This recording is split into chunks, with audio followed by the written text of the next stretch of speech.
Discrete mathematics is the mathematical concept concerned with concepts that can only have independent isolated values. As a result, the term discrete mathematics is used in opposition to constant mathematics, which is the field of mathematics concerned with objects that can fluctuate gradually. It helps us in identifying and further analyze various components of computer science that actually practically utilize discrete value in their execution. Through this video, we will be understanding some basic concepts in discrete mathematics, namely set, relation, and function theory, and understand exactly how they interact with one another. We will also be looking into concepts like counting principle and propositional logic that consider the set and relation theory as its base and a whole lot more. So put on your thinking hats and let's get started with this session on basics of discrete mathematics.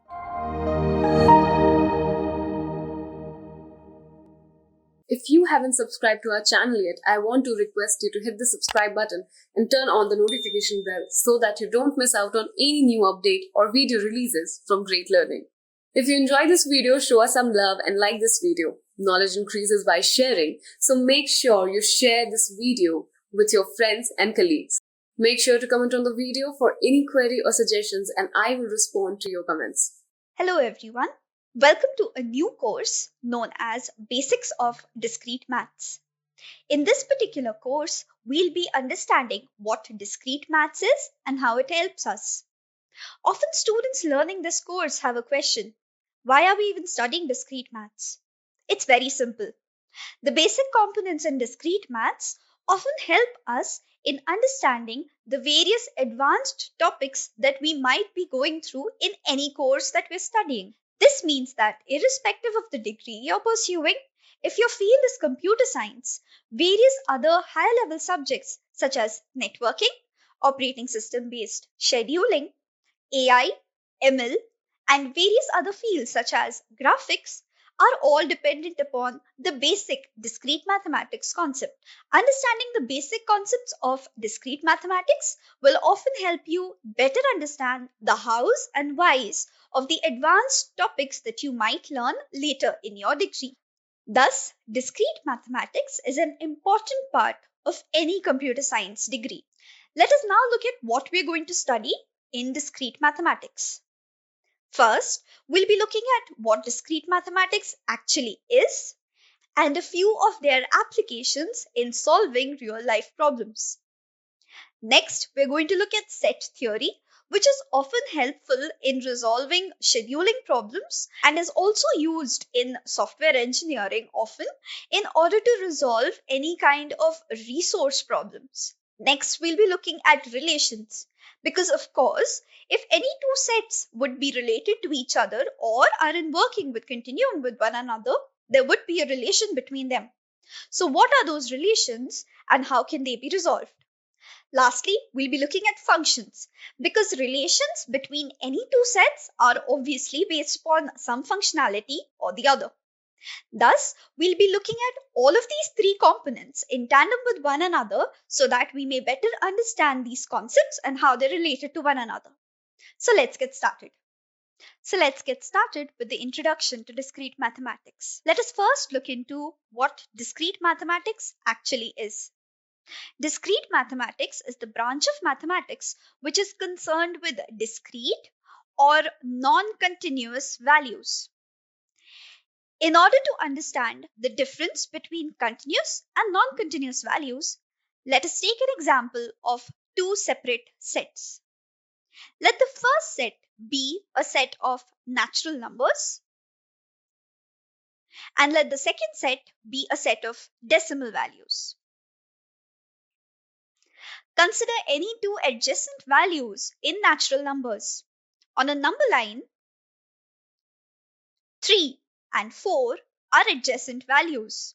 Similarly, let us consider two adjacent values for decimals.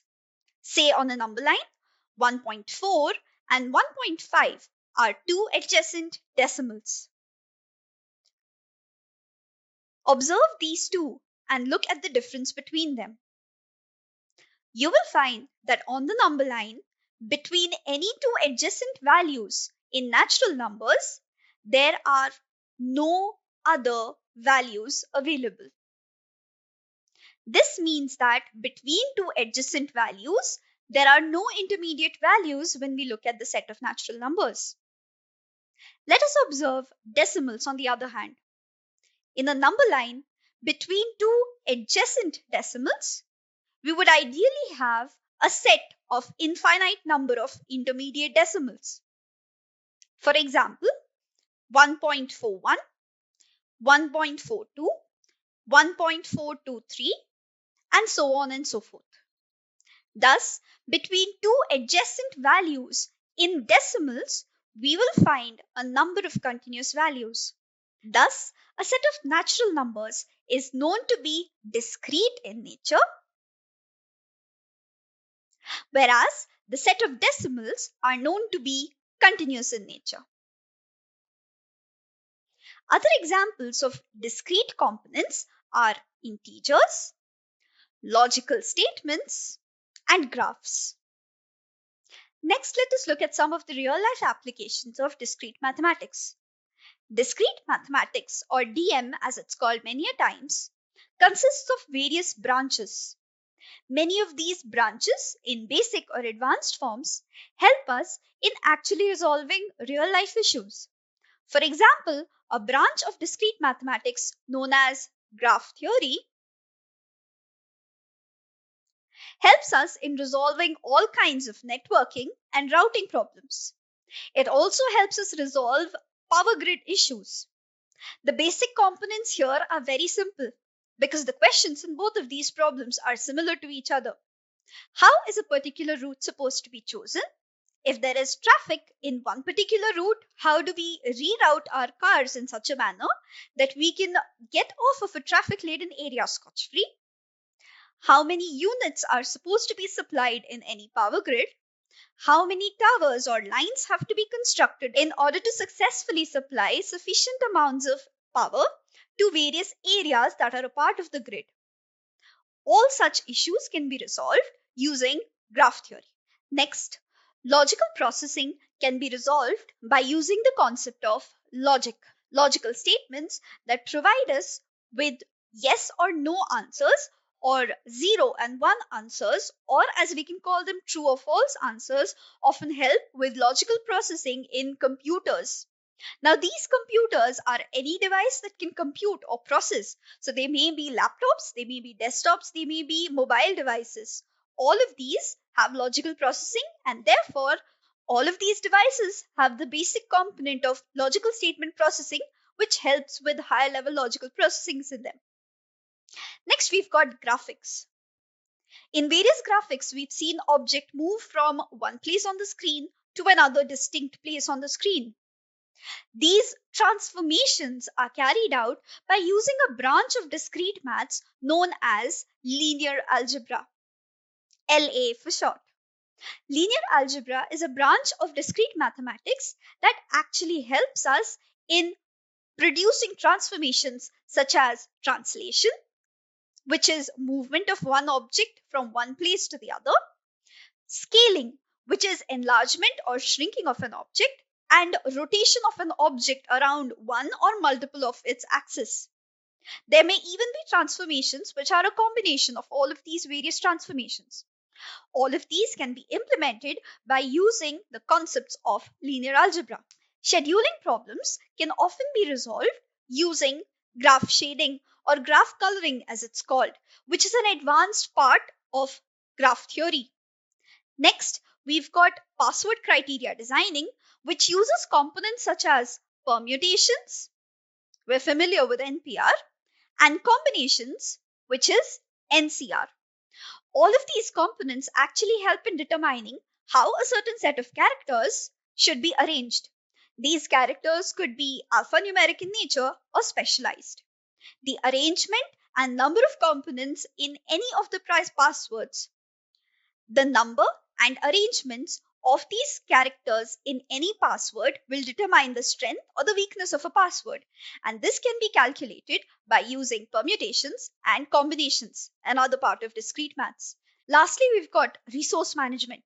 Resource management, or any apportionment problems for that matter, can easily be resolved by using a component of discrete maths known as counting.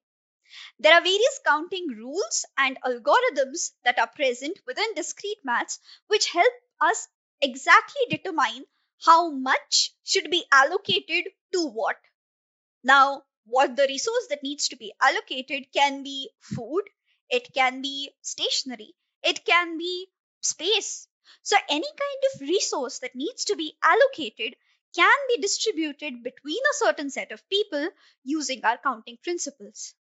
Thus, we've seen how a lot of the real life problems can also be resolved using discrete mathematics. So let's now get started with the basic components of discrete mathematics. Let us start with our first basic concept in discrete maths, which is set theory. We'll start off with understanding what set theory actually is. Next, we'll look at the various types of set that are a part of set theory. We'll also look at some of the operations that can be performed between or on a single set. And lastly, we'll look at some of the laws that form the basis of the algebra of sets. Apart from these, we'll also be looking at some algebraic sums based upon the algebra of sets. So let's get started. So what exactly is set theory? Set theory refers to all of the concepts that are related to a collection of objects. Any collection of objects are known as set, and any concepts related to those set will be referred to as set theory. The objects that we have clubbed together may either be similar to each other or they may be different from each other. The basis of formation of a set is a particular logic which we will be seeing later on. Sets are mostly denoted by capital letters.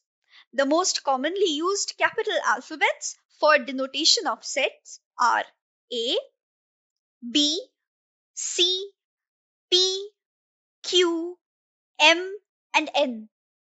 That is not to say that other alphabets can't be used. You can surely use them. But these are just the most commonly used ones. The components or the objects that are a part of a set are often known as elements of a set or members of a set. Members of various sets interact with one another based upon the algebraic rules that we'll be seeing later on. Now let's look at the various types of sets which are commonly seen in set theory. The first type of set is known as the singleton set. As a definition, it's very easy. Any set that contains only one element is known as a singleton set. So, a set, say A, would be a singleton set since it has just one single element in it. Next, we've got finite sets. As the name suggests, if we have a set that has a finite number of elements within them, it will be known as a finite set. On the other hand, if a set has infinite number of elements within it, then it would be known as infinite. In order to illustrate this with an example, let us take two sets. Let one set be the set of even numbers between 2 and 10, inclusive of both the values given here. Thus, the set would be, say, 2, 4, 6, 8, and 10. 5 values, right? So, a definitive countable number of values which are a part of the set. This set is a finite set. Let us look at an example of an infinite set. So examples of infinite set are infinite in themselves. Set of natural numbers, set of integers, set of real numbers, set of whole numbers. All of these are infinite sets because they can go from a lower limit to no upper limit, or in some cases, no lower limit and no upper limit either. Such sets which have uncountable number of elements and ever-growing number of elements within them are known as infinite sets. Next, let us look at equal sets.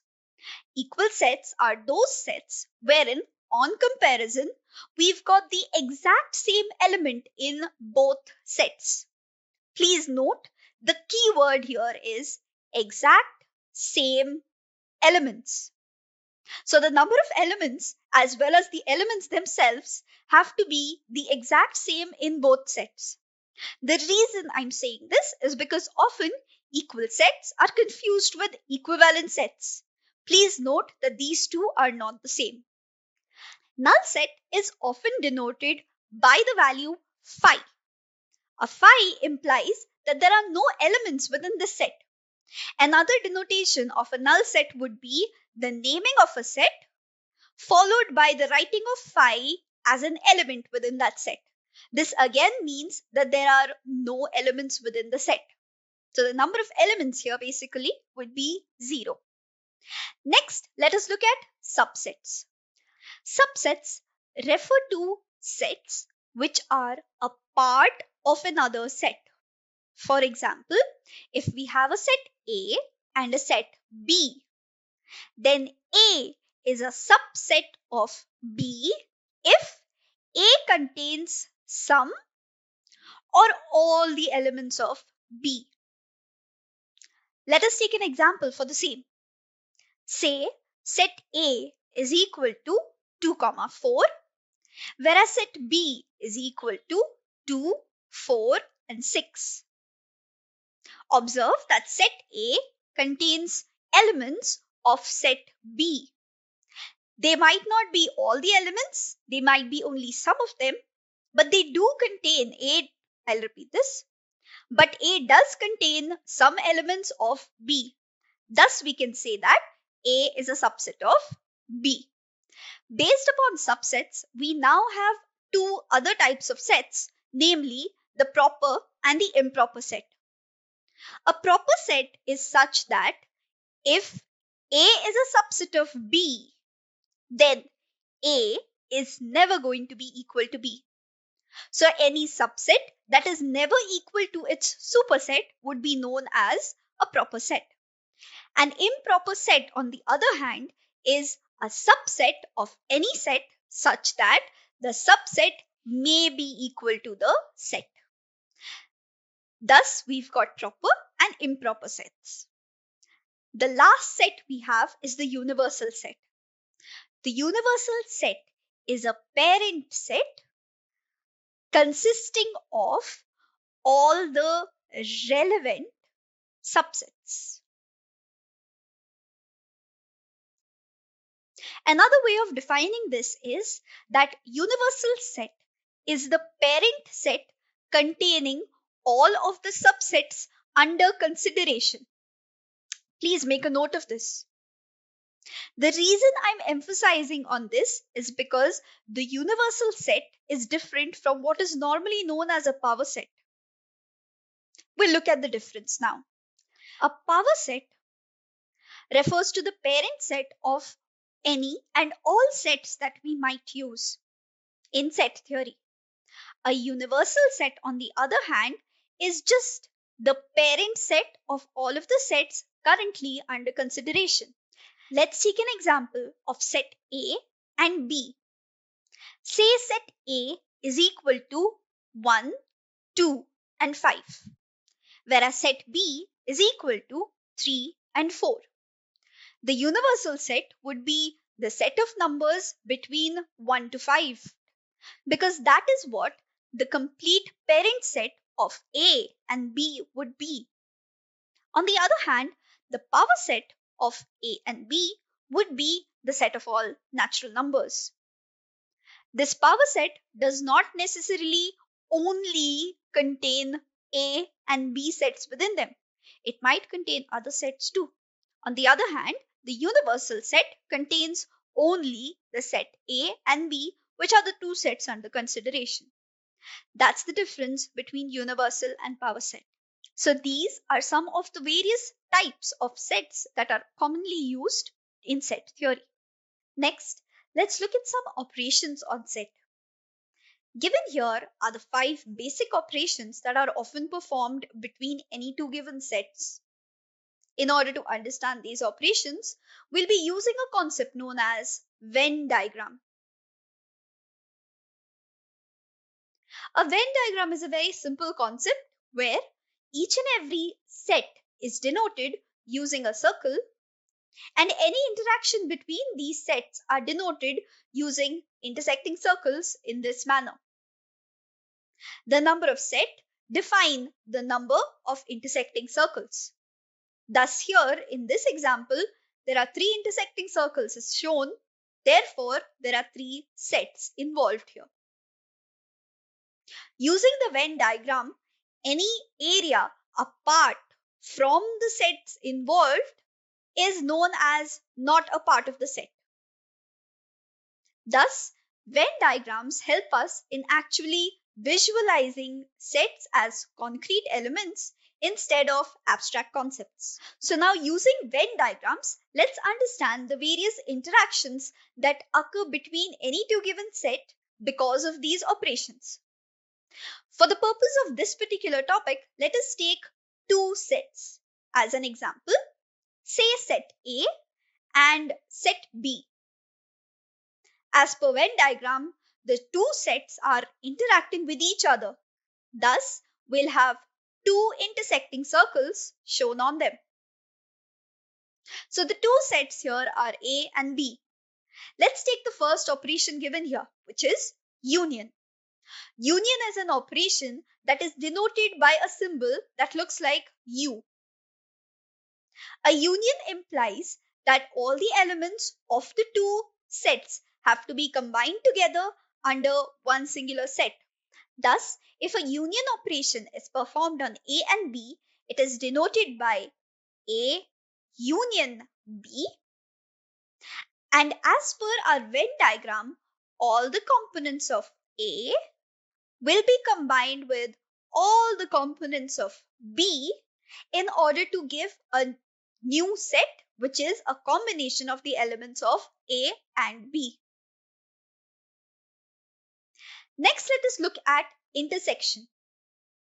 Intersection is again an operation that is performed on two sets interacting with each other.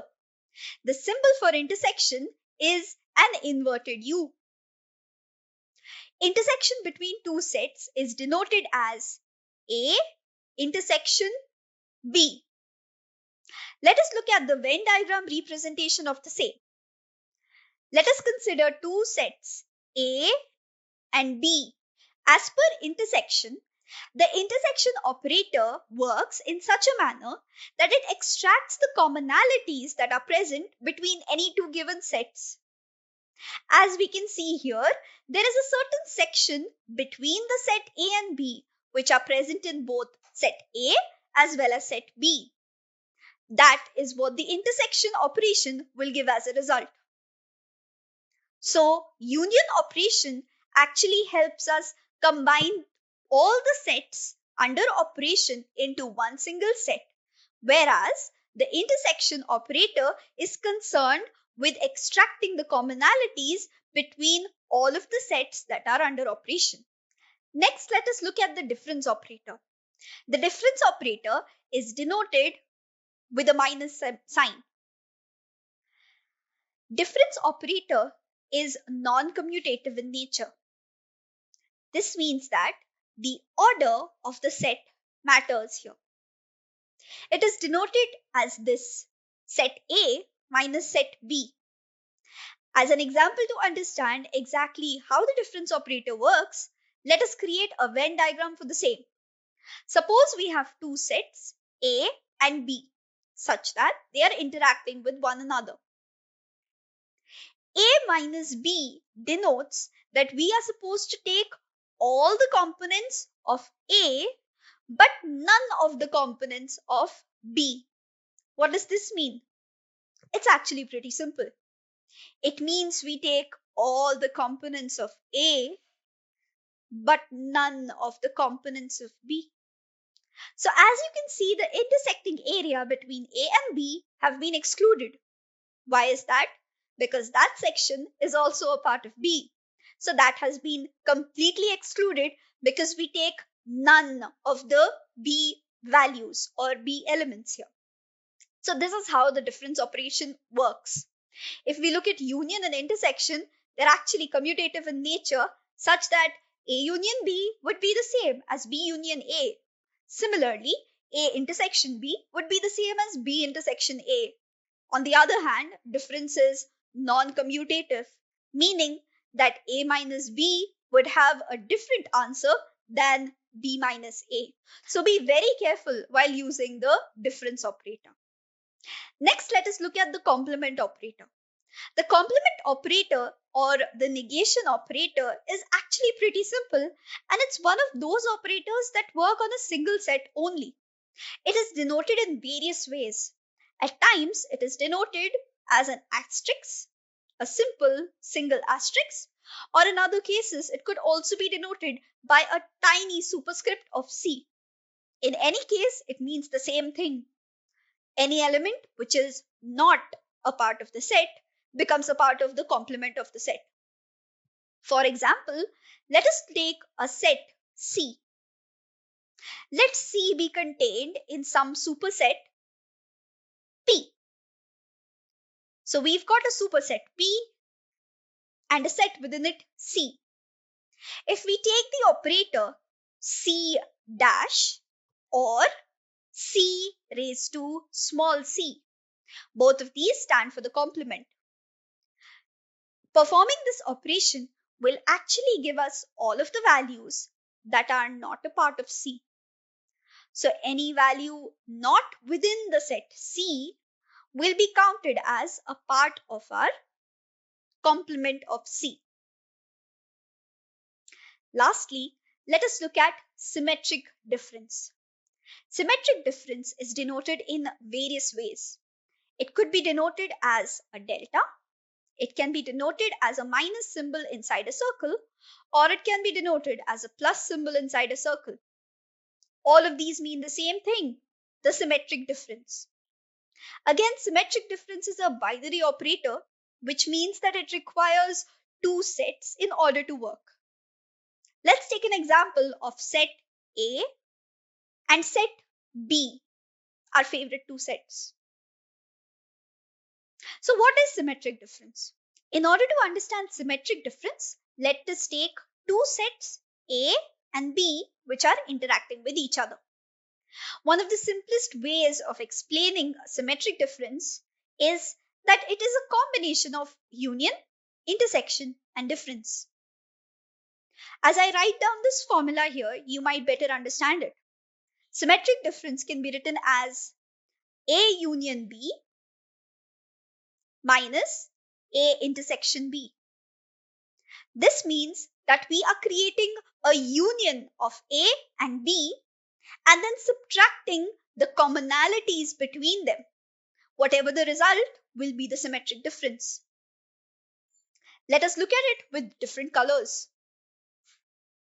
Suppose A union B is the area which I'm shading currently with dark green. Now, let us take A intersection B. A intersection B would be the area that I'm coloring with blue. As you can see, the blue area has to be subtracted from the green area. As such, what we will have left is something like this. We'll have the two sets A and B such that all of the elements of A will be considered and all of the elements of B would be considered, but all the elements which are there in both A and B would be excluded. This is what symmetric difference does. Thus, we've seen all of the various operations that can be performed on a set or on multiple sets. Next, let us look at the algebra of sets. Now, the algebra of sets is actually a certain number of laws that are formulated by using the various operators that we've seen previously. These are quite logical in nature, meaning that if you use a Venn diagram, it's easy enough to understand how these are working. Some of them we've already seen. Actually, one of them we've already seen, which is the commutative law. The commutative law is extremely very simple. A union B is equal to B union A. Similarly, on intersection, A intersection B would be the same as B intersection A. The logic behind it is pretty simple. Any two sets would give you one set irrespective of how you combine all of the elements within them. Similarly, while taking the commonalities between any two sets, you would always have the same commonalities irrespective of whether the set A is first or the set B is first. The next law we have here is the associative law. How do we associate any two or three sets based upon the union as well as the intersection operator? So, A union B union C would be the same as A union B union C. Similarly, for intersection, A intersection B intersection C will be the same as A intersection B intersection C. Next, we've got distributive law. How do we actually split up a certain equation on the basis of the operators within that equation? The distributive law is often given as a combination of union and intersection. So here, A union B intersection C will be written as A union B intersection A union C, as we can see here. A union B intersection A union C. Similarly, for our intersection, the distributive law follows the same pattern. A intersection of B union C will be equal to the union between A intersection B and A intersection C.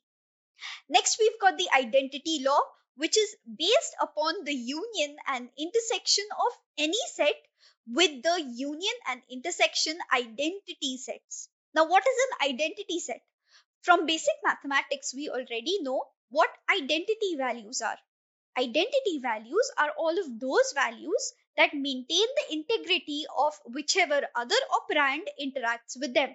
So, for example, for addition, the identity value is 0, whereas for multiplication, the identity value is 1.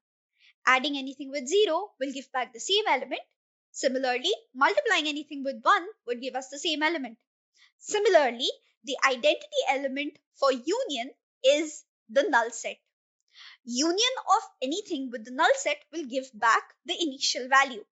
And for intersection, we've got the set, which is our universal set, because the commonalities between a set and its universal set will be the set itself, right? Thus, we have two separate identities here, namely A union phi gives us A and A intersection U gives us A. Next, let's look at the complement law. The complement law is based upon what will the result be if a union of a set is performed with its complement or the intersection of a set is performed with its complement. Union of a set with its complement will give us the universal set. And why is that? Because if you take the set A and you add it or you union it with all of the values that are not a part of A, we would actually get the whole set that was under consideration. Thus, the complement law in terms of union gives us U as the final answer, which is the universal set. On the other hand, if you take a set and you perform an intersection with the complement of the set, there are no commonalities between them. That means there would be a set which is empty. Basically, it would be a null set. Thus, intersection of A with its complement gives us phi. Next, we've got the idempotent law. The idempotent law states that union of a set with itself gives us the set back. Similarly, intersection of a set with itself will give us the set back. Next, we've got the domination law, wherein two sets which are in union or intersection with each other would see a domination of one set over the other due to some properties of this dominant set. For example, here we've got the union of A with its universal set. Union of A with its universal set would give us back the universal set itself, because A is, after all, a part or a subset of its universal set. Similarly, intersection of A with a null set would again be null. As we can see here, in both cases, A has disappeared from the final result. That is because in the case of union, the universal set is dominant, and in the case of intersection, the phi set has become dominant because of their intrinsic properties. Next, we've got the absorption law. The absorption law is pretty simple. When two sets interact with each other in a certain manner, one of the set completely disappears from the resultant set. Here, we've got an example of two sets, A and B, which are actually interacting with each other.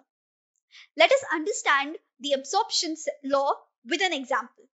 Let's create a Venn diagram such that we've got A intersection B. The Venn diagram of A intersection B would give us this specific value between A and B.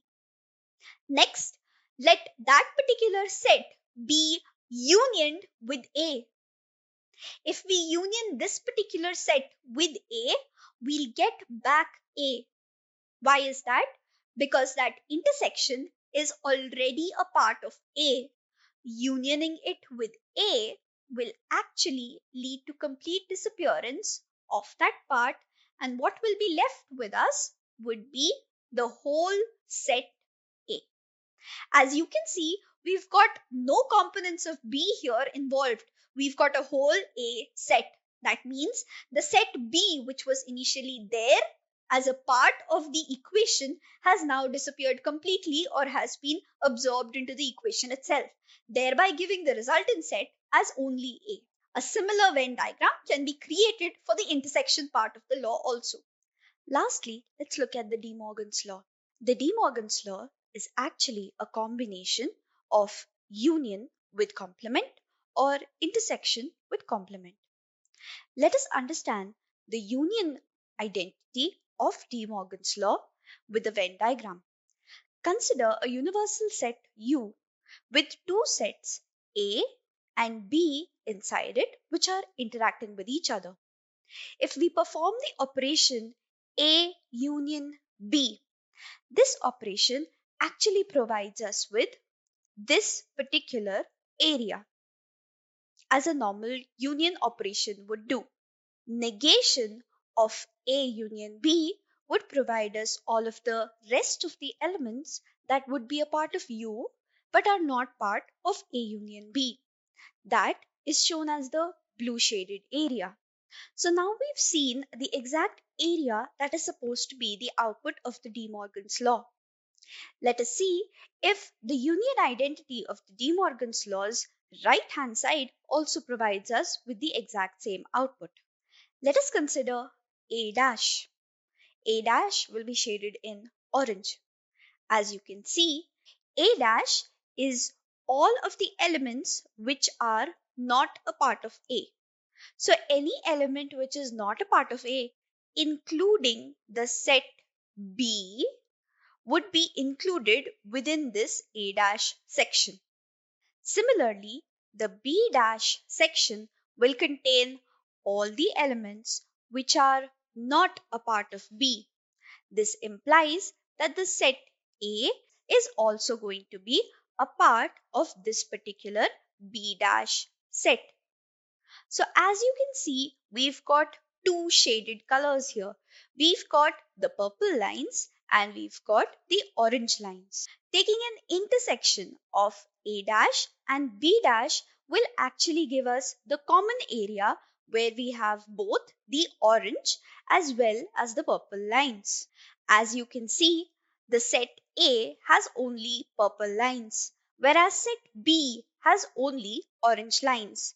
And all of the area within U, apart from the set A and B, has a combination of both purple as well as orange lines. If you remember the previous diagram properly, you will note that this is actually the area which was shaded as blue previously, denoting A union B complement. Thus, we've seen that A union B complement is equal to A complement intersection B complement.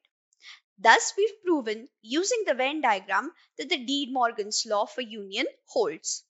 In a similar manner, you can also prove the intersection identity for De Morgan's law. The intersection identity states that A intersection B complement is equal to A complement union B complement.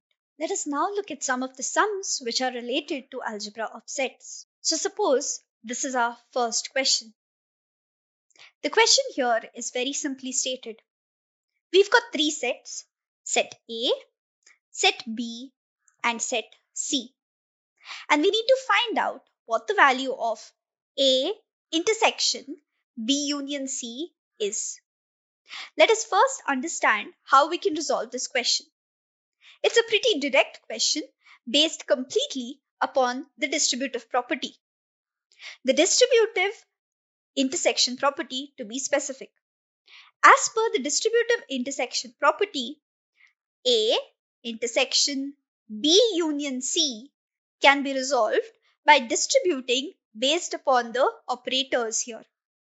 As a result, it will give us A intersection B union A intersection C. Using this formula, we can resolve this particular problem very easily. First, consider the first part of the equation here. A intersection B.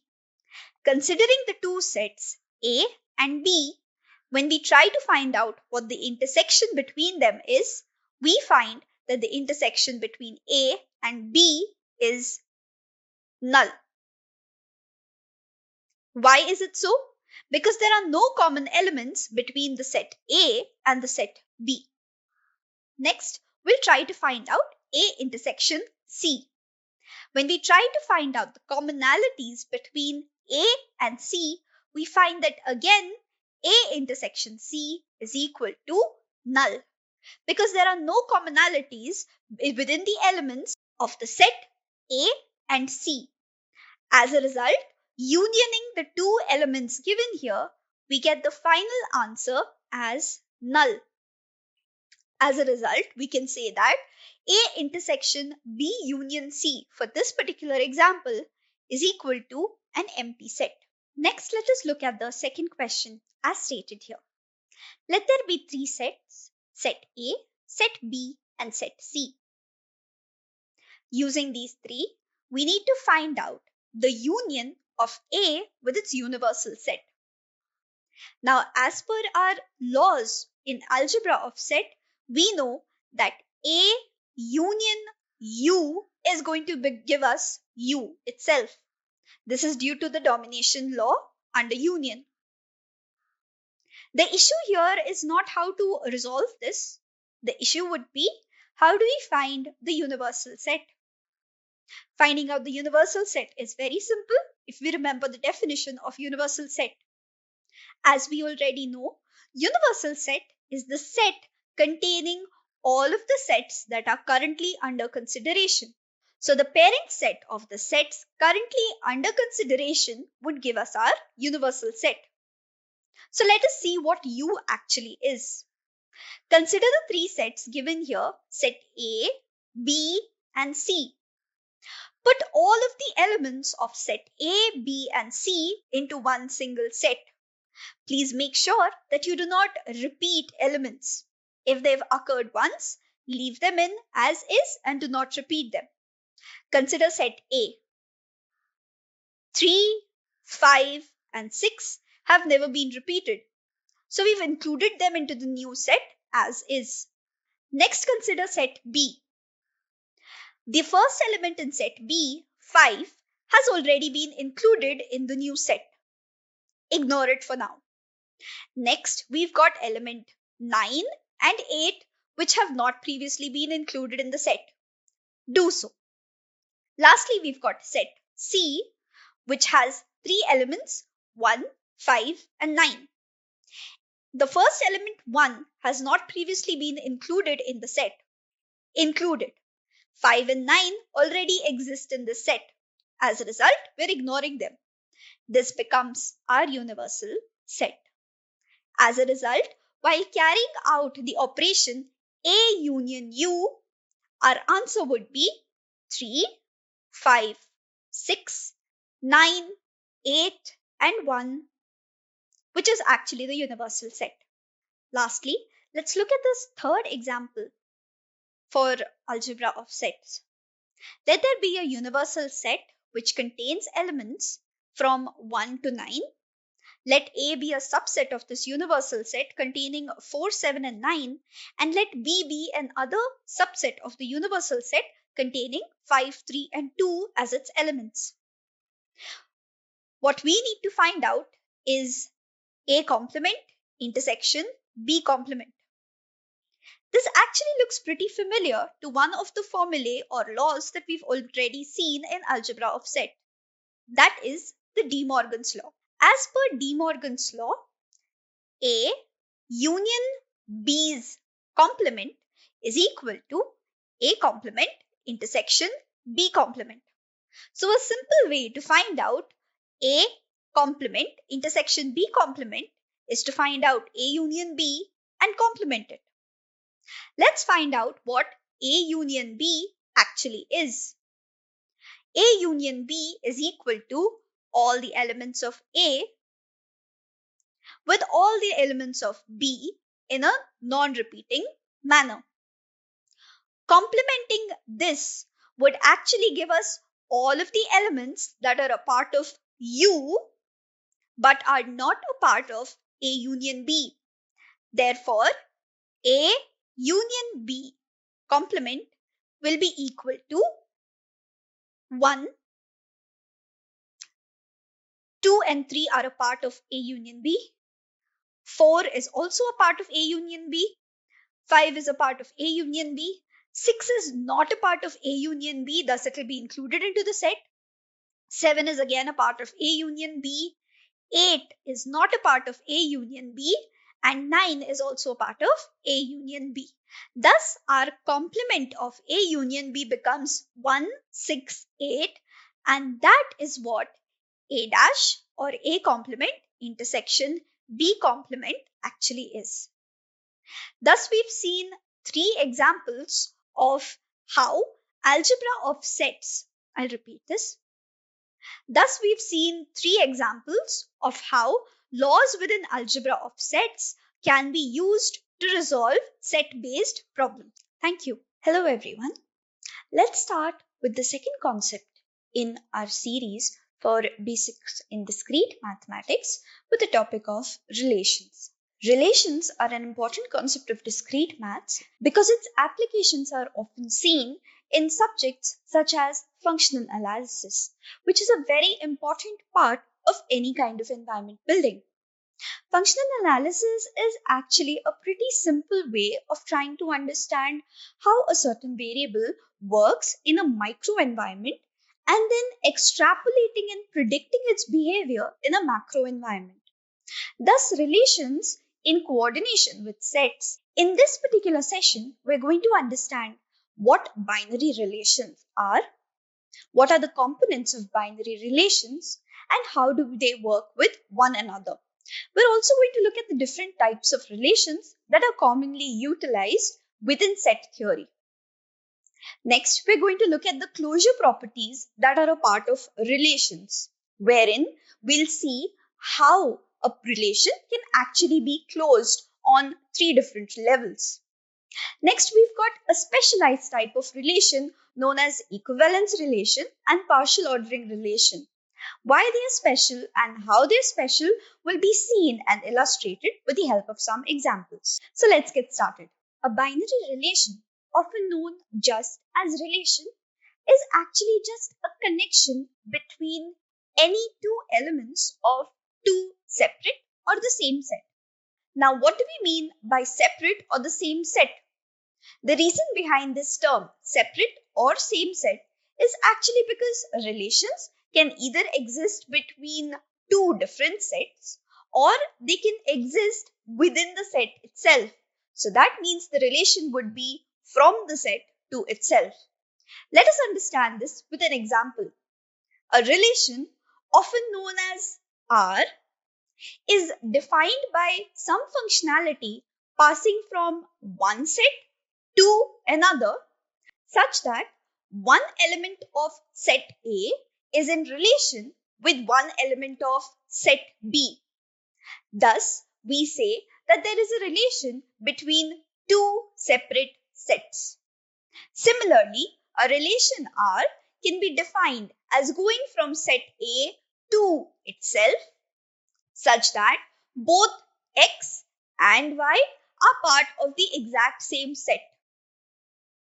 Thus, you can see how the relation can exist between two different sets or the same set. Now, the pair given here is actually a relational pair. One element of A has been related to another element of B. This type of clubbing between the two elements of the sets which are related to each other is known as an ordered pair. In any relation, there could be multiple or no ordered pairs, depending upon what sets the relation are set upon and what defines the actual relation.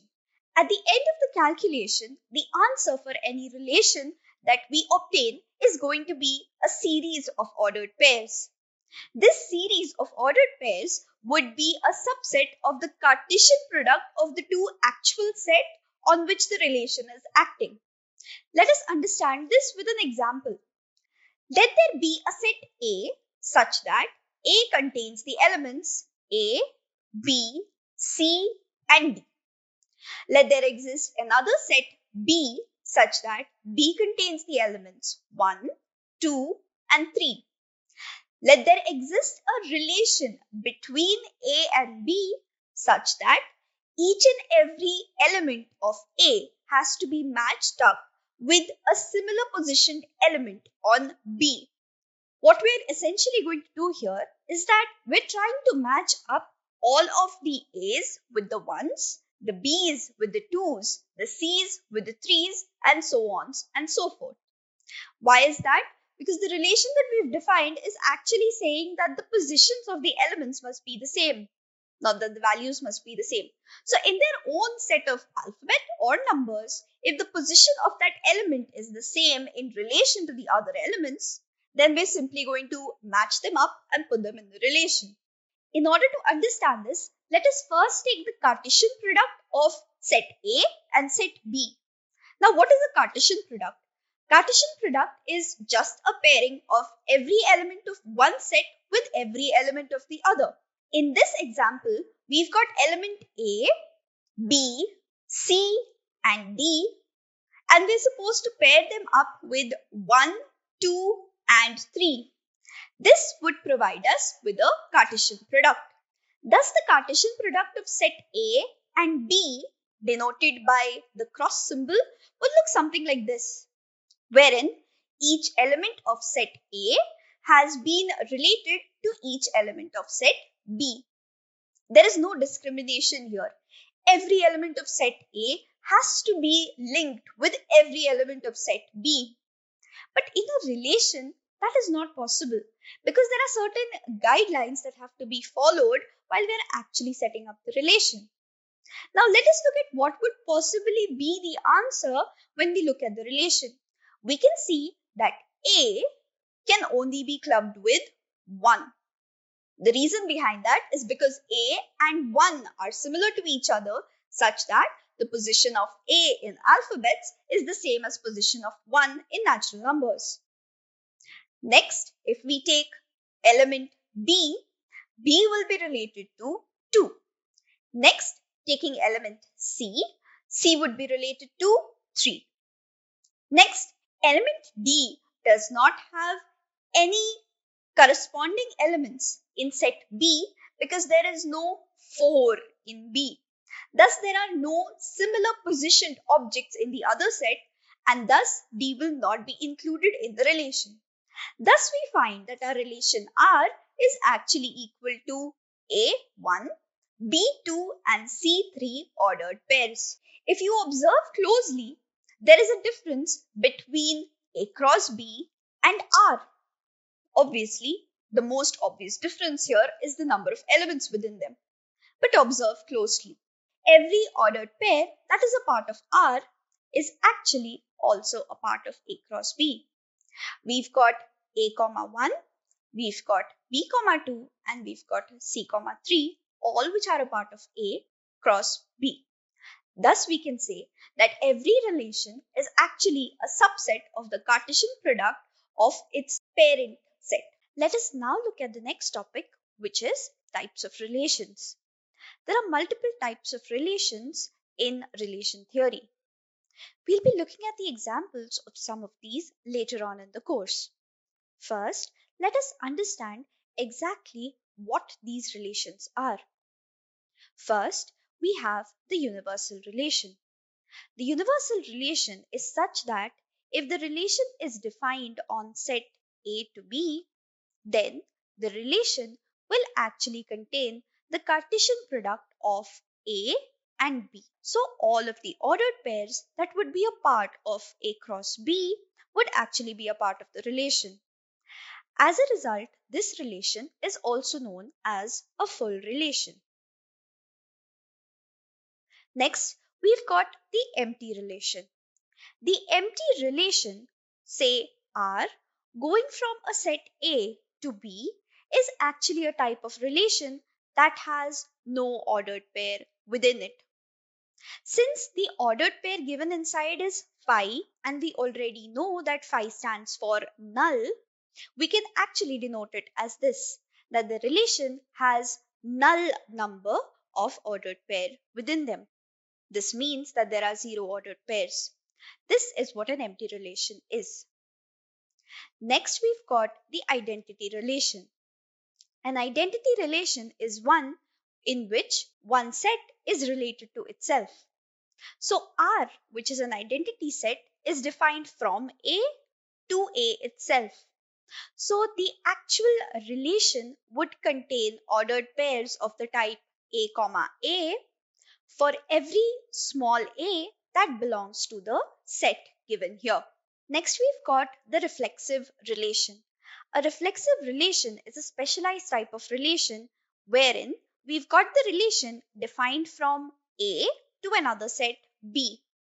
But in order to be a reflexive relation, the relation should contain ordered pairs of the type A, A, wherein each and every value of A belongs to the set A itself. What is the difference between the identity relation and the reflexive relation then?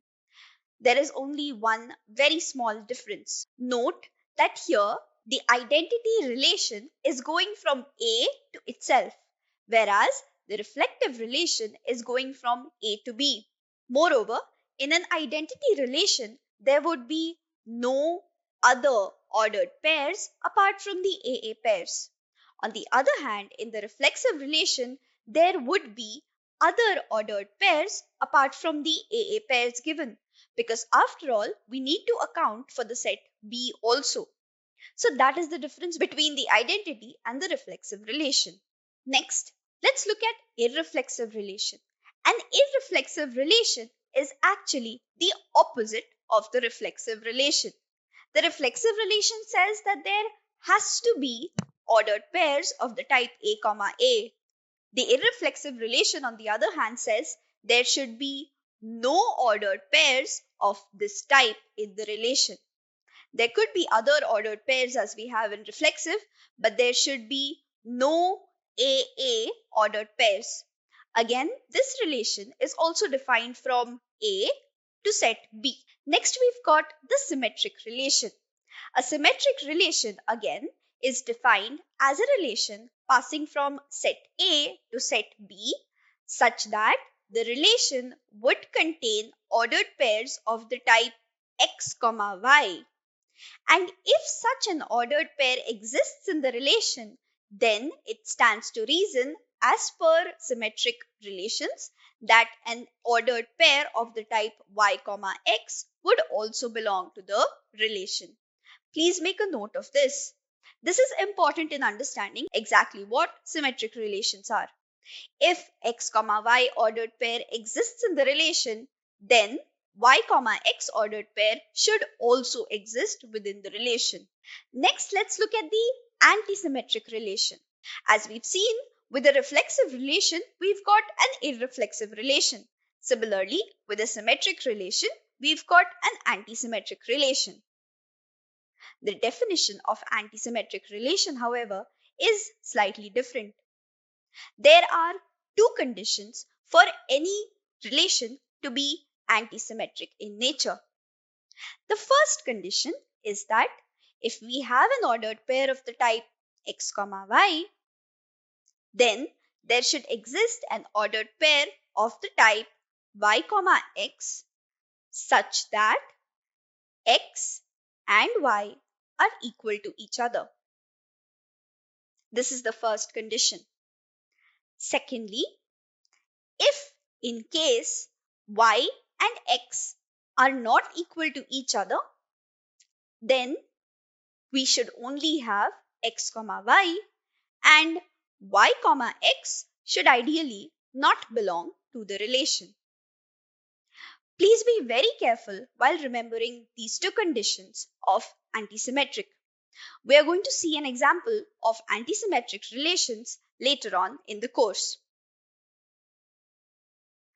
Lastly, we've got transitive relations. Again, in transitive relations, we've got two conditions which we need to take care of.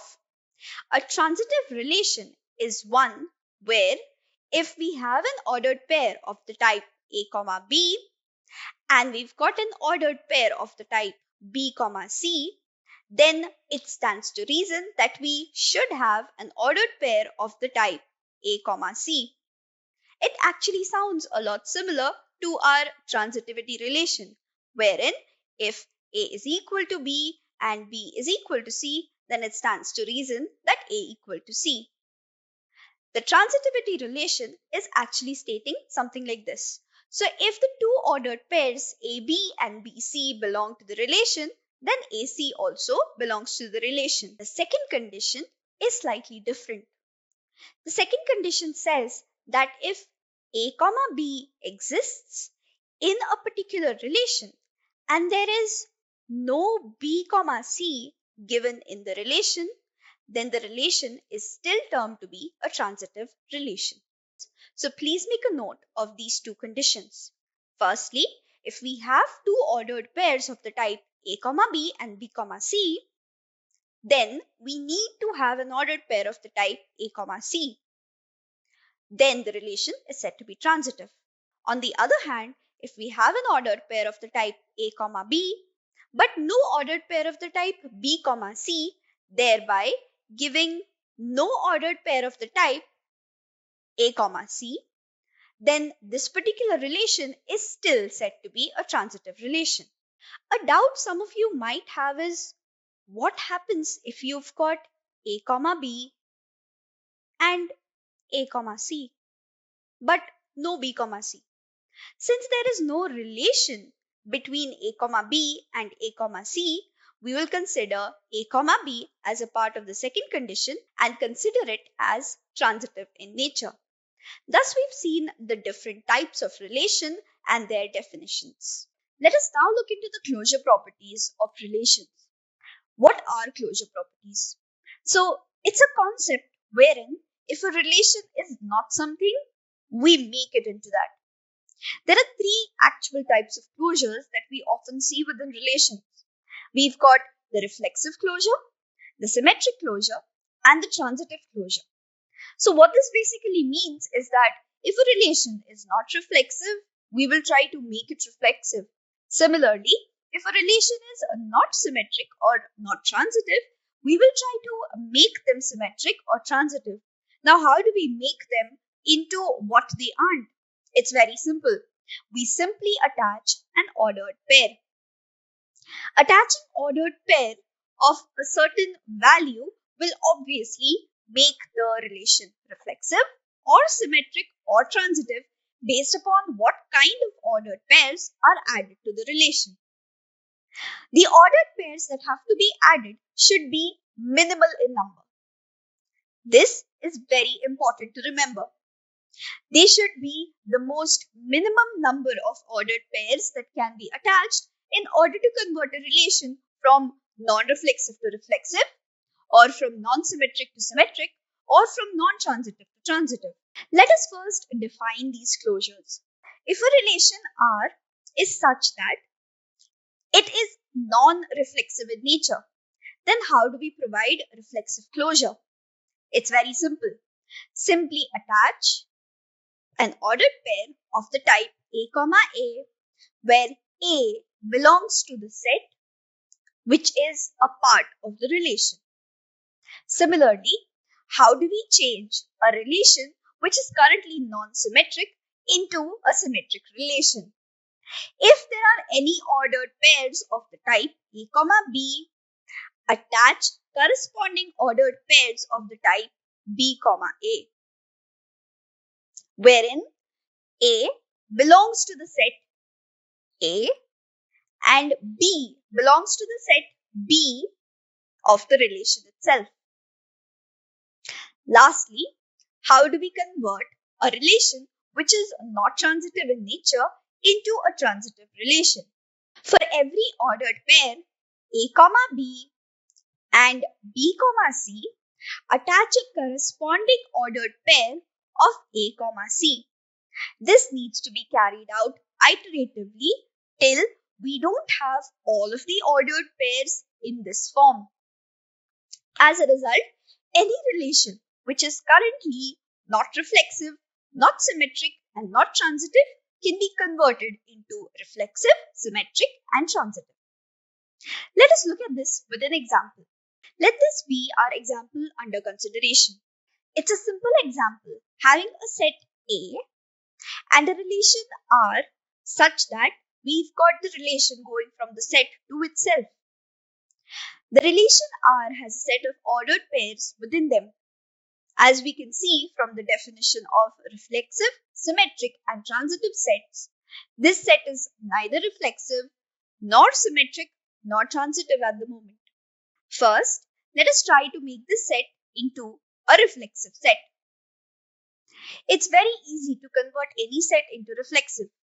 Just add ordered pairs of the type A, A. This means that if relation R has to be made into a reflexive set, we're going to attach ordered pairs of the type 1, 1, 2, 2, 3, 3, and 4, 4. Some of you might have a doubt, why did I not add 2, 2 here? That's pretty simple. 2, 2 is already a part of the original relation. The rest of the relation comes as it is. So 2, 3, 1, 3, 3, 1, and 4, 3 will be a part of the relation as they were previously. Thus, our relation has now been converted into a reflexive relation.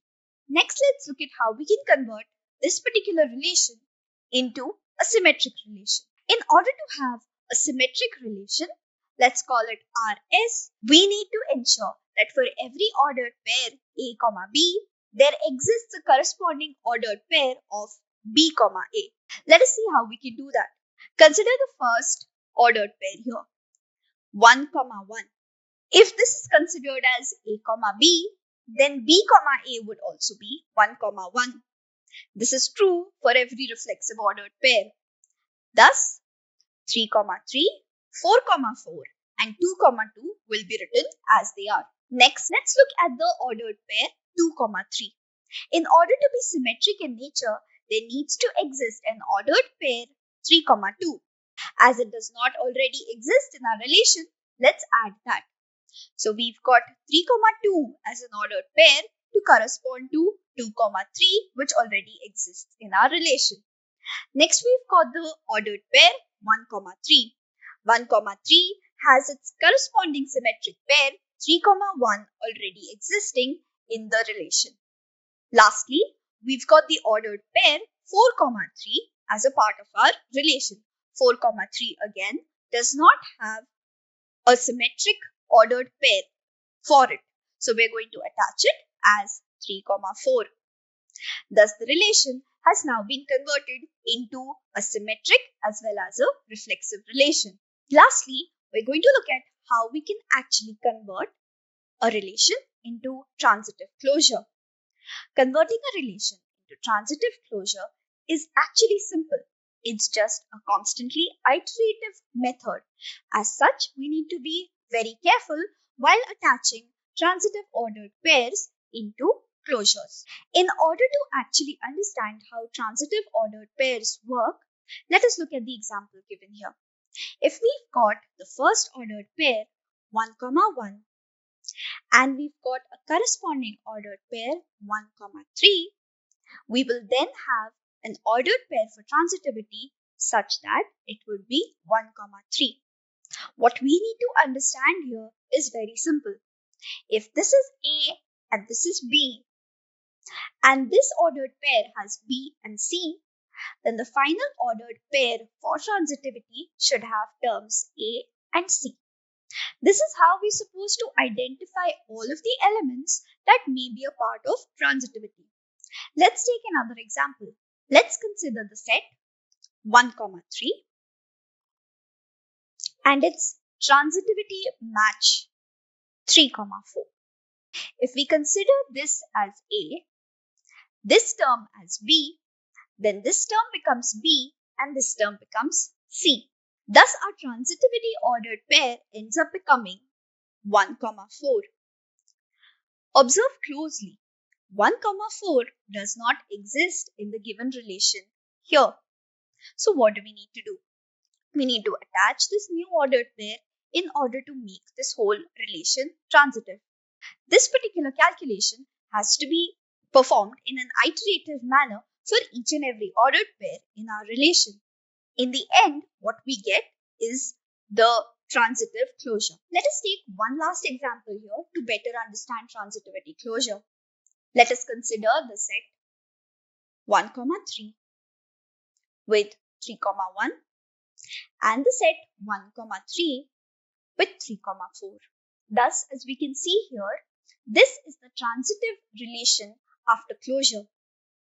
Please note that this is not the only form of transitive relation.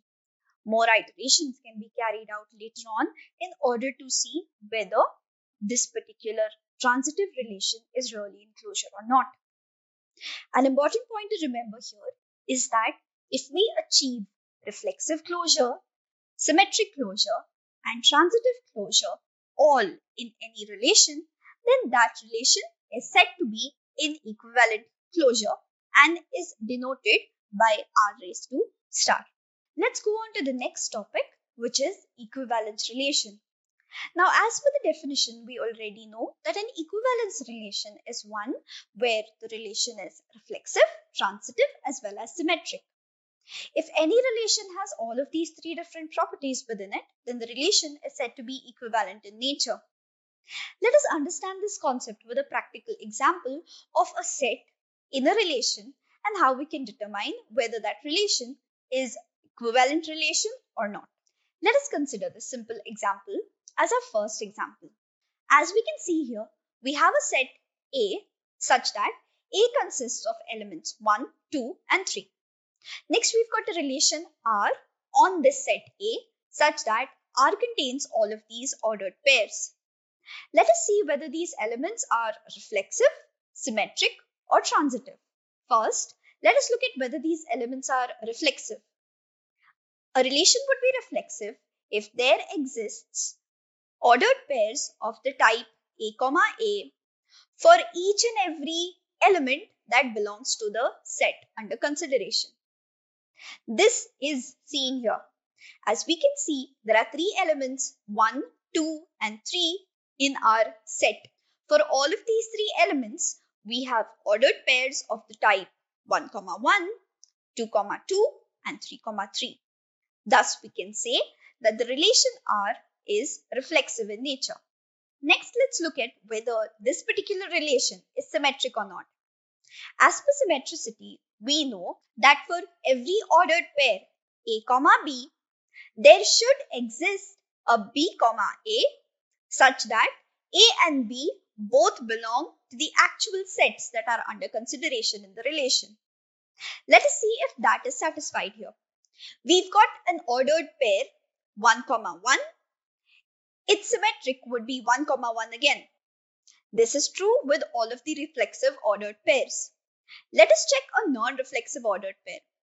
On seeing the ordered pair 1, 2, we should ideally have another ordered pair 2, 1 to make this symmetric. Similarly, if we've got the unreflective ordered pair 2, 3, there should ideally be a corresponding ordered pair 3, 2 to make this a symmetric relation. Thus, we can see that even though this particular relation is reflexive in nature, the relation is not symmetric in nature. Next, let's look at whether this particular relation is transitive or not. In transitivity, we know that for every AB ordered pair, if there exists a BC ordered pair, then there should exist an AC ordered pair. Let's check whether that is true within our relation. Let's consider the ordered pair 1, 2 and 2, 3. Considering these two ordered pairs, if this is A and this is B, and this is B and this is C, this implies that there should exist an ordered pair of the type 1, 3. Since this particular ordered pair does not exist, we can't say that this particular relation is transitive in nature. Therefore, the relation provided here is not transitive either. Thus, since this particular relation is neither symmetric nor transitive but only reflexive, this relation is not an equivalence relation. Next, let us look at an example of an equivalence relation. Let us consider this particular example. Let us have a set A, which is the set of a few people, and let the relation on the set be such that it is defined as the ordered pair of people who are working in the same office. Let us see if this is an equivalence relation or not. Consider the first quantum here, which is reflexivity. If there exists a person A such that this person belongs to the set of people, then we can say that A and itself works at the same office. Logically, this does make sense because one person will work at the same office as themselves, right? This would be true for each and every value that is contained in the set of people. Every person would be able to work at the exact same office that they are working at. Thus, we can say that the relation is reflexive. Next, let's look at the second condition here. Is this particular relation symmetric in nature? In order to be symmetric, we need to have an ordered pair such that if A, B exists, then B, A also exists. Here, let there be two people, A and B, who are working in the same office and belong to the set of people under consideration. If A and B are working in the same office, this implies that B and A would also work in the same office. Thus, we can have B, A as an ordered pair that belongs to our relation R. Thus, we can say that this relation is symmetric in nature. Taking any two people in this particular set of people will give us the same result. If two people are working together in the exact same office, then it does not matter how you arrange the ordered pair, they would still be working in the same office. Lastly, let's look at whether this particular relation is transitive or not. If we have two people, A and B, working in an office, and we have another set of people, B and C, working in the exact same office, then both of these sets belong to R. Not only that, if A and B are working in the same office and B and C are also working in the same office, this automatically implies that all three people, A, B and C, are working in the same office. As such, we can say that A and C are also working in the same office and the ordered pair A, C belongs to the relation R. So if A, B, B, C are belonging to R, then A, C is also belonging to R. Therefore, the relation here is transitive in nature. Since we've seen that the relation is reflexive, symmetric, as well as transitive, we can finally say that this particular relation is equivalent in nature. So any relation that has all three properties, namely reflexivity, symmetricity, and transitivity in it, is known to be an equivalent relation. The last topic that we're going to be seeing in this particular session is the partial order relation. Now, what is a partial order relation? A relation is said to be partial order relation if it is reflexive, antisymmetric, and transitive. We've already seen what all of these three mean when we were looking at the types of relations. Let us now understand them with an example. A relation is said to be reflexive if it contains ordered pairs of the type A, A, where A actually belongs to the set on which the relation is working. On the other hand, a relation is said to be antisymmetric if, for an ordered pair A, B, there exists an ordered pair B, A such that B is equal to A. What happens if this condition is not satisfied? Then this particular relation would no longer be called antisymmetric in nature. Another important thing we need to remember is the condition that if B is not equal to A, then B, A should not belong to the relation. In either of these cases, the relation will be said to be antisymmetric. So either the two values should be equal to each other, or B, A should just not belong to the relation. If any of these conditions are satisfied, then the relation is said to be antisymmetric. Lastly, if we have an ordered pair of the type A, B and another ordered pair of the type B, C, then for the relation to be transitive in nature, we will have to have an ordered pair A, C, which also belongs to the relation. These are the three conditions for any relation to be a partial ordering relation. Let us now look at this particular concept with an example. Let us now consider these examples given here and check whether these are partial order relations or not. All of these relations are based upon the set A as given on the screen. Let us look at the first relation, R1. The first relation, R1, is obviously reflexive in nature. That is because each and every element has been ordered with itself. So 1, 1, 2, 2, and 3, 3 are all a part of the relation. So it is obviously reflexive in nature. Let us see whether this relation is antisymmetric in nature. The ordered pair 1, 1 exists.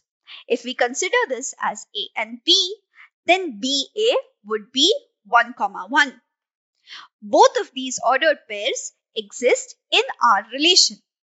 Apart from that, we can also see that B is equal to A because both of the values are after all equal to 1. Similarly, if we look at the ordered pair 2, 2 and 3, 3, we get a similar result. As a result, we can conclude that each and every one of the ordered pairs in this particular relation are antisymmetric in nature. Thus, we can say that this relation is antisymmetric. Lastly, let us look at whether this particular relation is transitive or not. So, we've got relation 1, 1. Let this be A and B. We've got an ordered pair 1, 1. Let this be B and C. And this should ideally give rise to 1, 1, which is A and C ordered pair. As you can see, if we have the ordered pair AB and BC, we are getting an ordered pair AC, all three of which are present in our relation. As a result, we can say that this relation is transitive also. If a relation is reflexive, antisymmetric, and transitive, we can easily conclude that this particular relation is a partial order relation. Next, let's look at the second example given here. For the relation R2, which is again set on A, we can see that 1, 1, 2, 2, and 3, 3 exist. As a result, this relation can be said to be reflexive in nature. From the previous example, we already know that the ordered pairs 1, 1, 2, 2, and 3, 3 are always going to be antisymmetric in nature. Let us look at the other two ordered pairs that are also given here. We've got the ordered pairs 2, 1 and 1, 2. If they are of the form A, B and B, A, then they should ideally be equal to each other. This means that A should be equal to B. But as we know, 2 is not equal to 1. Thus, this particular relation is symmetric in nature, not antisymmetric. So if a relation is not antisymmetric in nature, it can't be a partial ordered relation either. So this particular relation is not a partial ordered relation. Next, let's look at our third example given here. We've got the relation R3, which is again set on A. In this particular relation, we can see that we've got ordered pairs 1, 1, 2, 2, and 3, 3. By now, we are very confident that 1, 1, 2, 2, and 3, 3 are ordered pairs, which make us realize that this particular relation is reflexive in nature. Next, let's see whether we have antisymmetricity here. 1, 1, 2, 2, and 3, 3 will obviously be antisymmetric, as we've seen from example 1. What about the next ordered pair, 2, 1? We've got an ordered pair of the type A, B, but there are no B, A types. What do we do in this case? We check out our second condition, which is a part of antisymmetricity. We've seen that B is not equal to A. In such a case, if B is not equal to A, it is better if the ordered set does not belong to the relation. If the ordered set does not belong to the relation, we can say that this particular relation is antisymmetric in nature. Thus, because the two values given here, namely 2 and 1, are not equal to each other, that is why B, A not belonging to the relation is actually converting this relation into an antisymmetric relation. Next, let us look at whether this relation is transitive. Again, if we look at 1, 1, 2, 2, and 3, 3 from example 1, we already know that these are transitive in nature. What about 2, 1? 2, 1 is an ordered pair which is not continuing anymore. We've only got ordered pair of the type 2, 1, that is A, B. There are no B, C's, nor are there any A, C's related to this. As a result, from our definition, we can say that this particular relation is transitive also. Thus, we can identify that relation R3 is a partial ordering relation. Next, let us look at example 4. We have relation 4 again set on the set of values A. Relation 4 consists of 1, 1, 2, 1, 1, 3, 2, 3, 3, 3, and 2, 2. From this, we can understand that this particular relation is reflexive in nature. Let us see whether this relation is transitive in nature. We've got the set here 2, 1. Both the values are different, and there is no set corresponding to it as 1, 2. Thus, this particular ordered pair is antisymmetric in nature. Next, let us look at 1, 3. We find a similar possibility there. Again, we've got 2, 3 having no corresponding 3, 2, and both the values are different. Thus, this particular relation has an antisymmetric property attached to it. Lastly, let us look at transitivity. Looking at the example given here, we already know that 1, 1, 2, 2, and 3, 3 are all going to be transitive in nature. What about the rest of the ordered pairs? We've got the ordered pair 2, 1 and 1, 3. These can be considered as AB and BC. Ideally, we should be having 2, 3 as an ordered pair of the type AC. Since it exists, we can say that there is a transitivity relation. But this is not enough.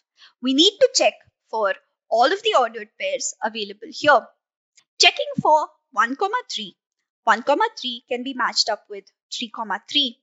So this is AB and this is BC. Ideally, we should be getting 1, 3 as AC. All of these three exist as a part of our relation. Next, let us look at the ordered pair 2, 3. 2, 3 and 3, 3 will exist in a relation here as AB and BC. Ideally, we should be having 2, 3 as a part of the relation as A, C.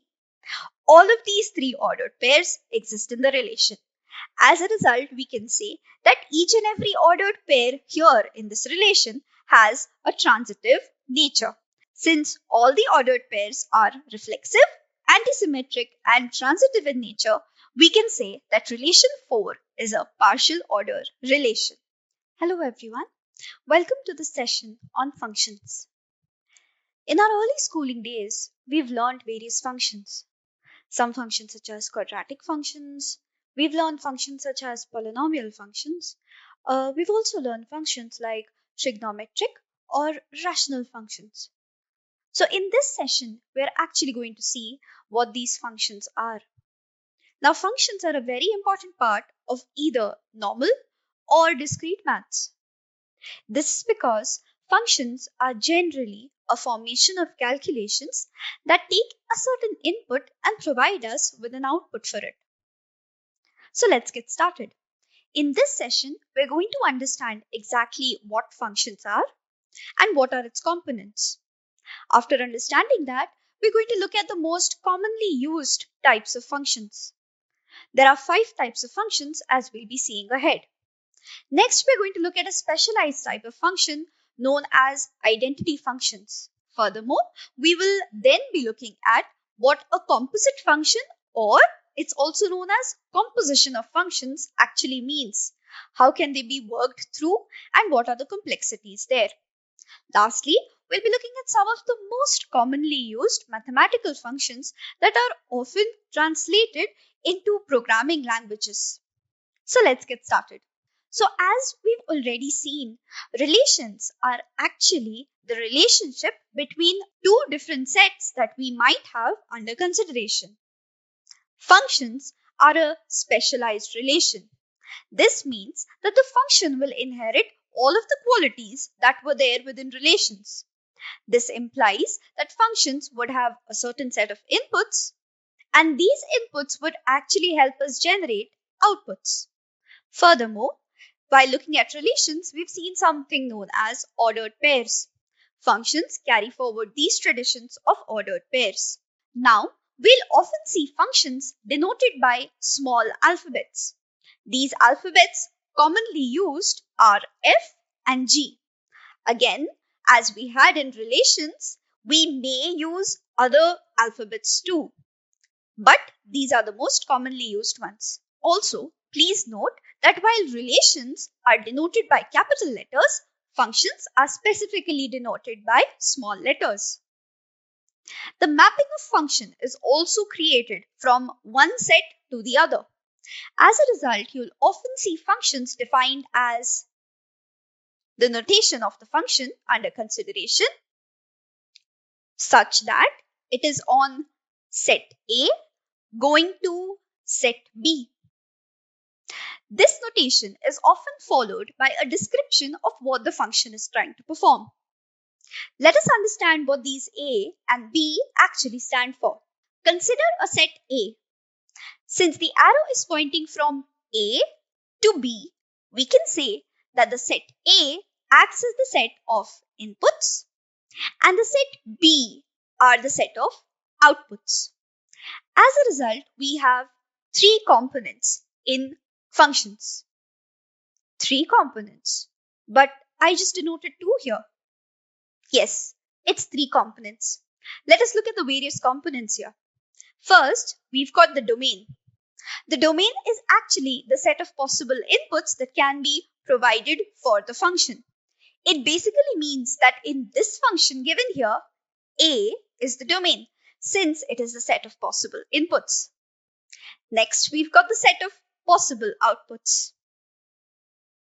As I said, it's the set of possible outputs. It is not the set of all outputs. So the set of possible outputs are known as codomain. The object B here actually belongs to the codomain. Lastly, we've got the actual set of outputs that will be provided by the functions on processing the input. This is known as range. Set B here is actually the range. As we can see, because of the function going from a set of inputs to a set of outputs, we actually get 3 different components. The domain, which is the set of inputs, the codomain, which are the set of possible outputs, and the range, which is the actual set of outputs. Thus, any function that we look at, be it a polynomial function, be it a quadratic function, a trigonometric function, a rational or an irrational function, or any other type of function, all of them will always have a domain, a codomain, and a range. And the function will work such that it will always move from the domain to the range. Next, we're going to look at what are the type of functions. The first function that we're looking at here is the one-to-one function. The one-to-one function is also known as an injective function. The one-to-one function is defined as a function such that one member in the domain is related to one member in the codomain or the range. For the purpose of these examples, let us consider codomains. So every time we've got one element in the domain, it would be related only to one element in the codomain. That means there is a one-to-one relation between the two sets. What happens if there is one element in the domain and it is related to two elements in the codomain? In this case, the function no longer remains one-to-one. To better understand this concept, let us take two examples. Say our first example is a function going from the set of real numbers to the set of real numbers. In this case, both the domain and the codomain are a set of real numbers. If the function f is defined as 2x, let us see whether this particular function is one-to-one or not. Mathematically, in order to check whether a particular function is one-to-one or not, we use a very simple methodology. A function is said to be one-to-one if, on taking two inputs from the domain x1 and x2, we get two outputs f of x1 and f of x2 such that x1, x2 are both equal to each other, thereby making f of x1 equal to f of x2. If we implement this particular concept mathematically, it becomes easy to understand whether a function is injective or not. There are two ways of understanding this. One is by using an example and the other is by using generic values. The generic value is the most commonly used method of resolving this. Let us see how it works. Let us take two values x1 and x2. We do not know whether these two values are equal to each other yet. Let us take function and assume that f of x1 is equal to f of x2. Substituting our function within f of x1 and f of x2, we get that 2x1 is equal to 2x2. Deleting 2 from both sides, we end up with x1 is equal to x2. Thus, using the outputs, we have proven that the inputs were actually equal to each other. So if the outputs are equal to each other and the inputs are equal to each other, that means for one value of domain, we have just one value within the range associated with it. This is how a one-to-one element looks like. Next, let us look at how a function which is not one-to-one will react. Let us take a function such that it goes from r to r, which is again the set of real numbers, but the function is such that it is defined as modulus of x. Modulus of x actually means that it is the positive value irrespective of whether x is a positive or a negative value. We're just taking the quantity here. That is what this modulus means. Let us apply the same methodology of generic values to this particular question and resolve whether this is one-to-one or not. Firstly, let us assume that we have two values x1 and x2 which are inputs for this function. Let us then assume that we have f of x1 is equal to f of x2. If f of x1 is equal to f of x2, this will mean that modulus of x1 is equal to modulus of x2. Trying to resolve the modulus is very simple, but it is also pretty daunting to some. That is because while resolving the modulus, you will often see answers like this. If resolving the modulus here, we'll get x1 is equal to x2. But this x2 can either be plus x2 or minus x2. If we consider the values here, this means that x1 can be equal to x2, but on the other hand, x1 can also be equal to minus x2. If it is x2, we would say that it is injective in nature, but because there is also an advent of minus x2, these can't be equal to each other. As a result, there is a contradictory result here. On getting f of x1 equal to f of x2, we are not able to get x1 is equal to x2 unequivocally. As a result, this particular function is not injective. Next, let's look at the onto function. The onto function is also known as the surjective function. A function is said to be surjective if for each and every element in the codomain, we have a corresponding pre-image or a corresponding related value in the domain. This means that as in one-to-one, instead of going from the input to the output, for onto, we actually go and check whether outputs have inputs or not. If we have an example, if even a single element in the codomain does not have a related pre-image in the domain, then the function is said to be non-surjective or not onto in nature. This means that each and every element that is a part of the codomain has to have its pre-image or it has to have a related input in the domain. Let us understand this with the help of this example. As we can see here, we have two examples. The first one given here and the second one denoted here. Look at example 1. We've got a set of 5 elements in the codomain and a set of 4 elements in the domain. If we look at this, we can see that each and every element of our domain is related to only one element in the codomain. Looking at this, we may say that this particular function denoted here would be one-to-one. On the other hand, look at the codomain.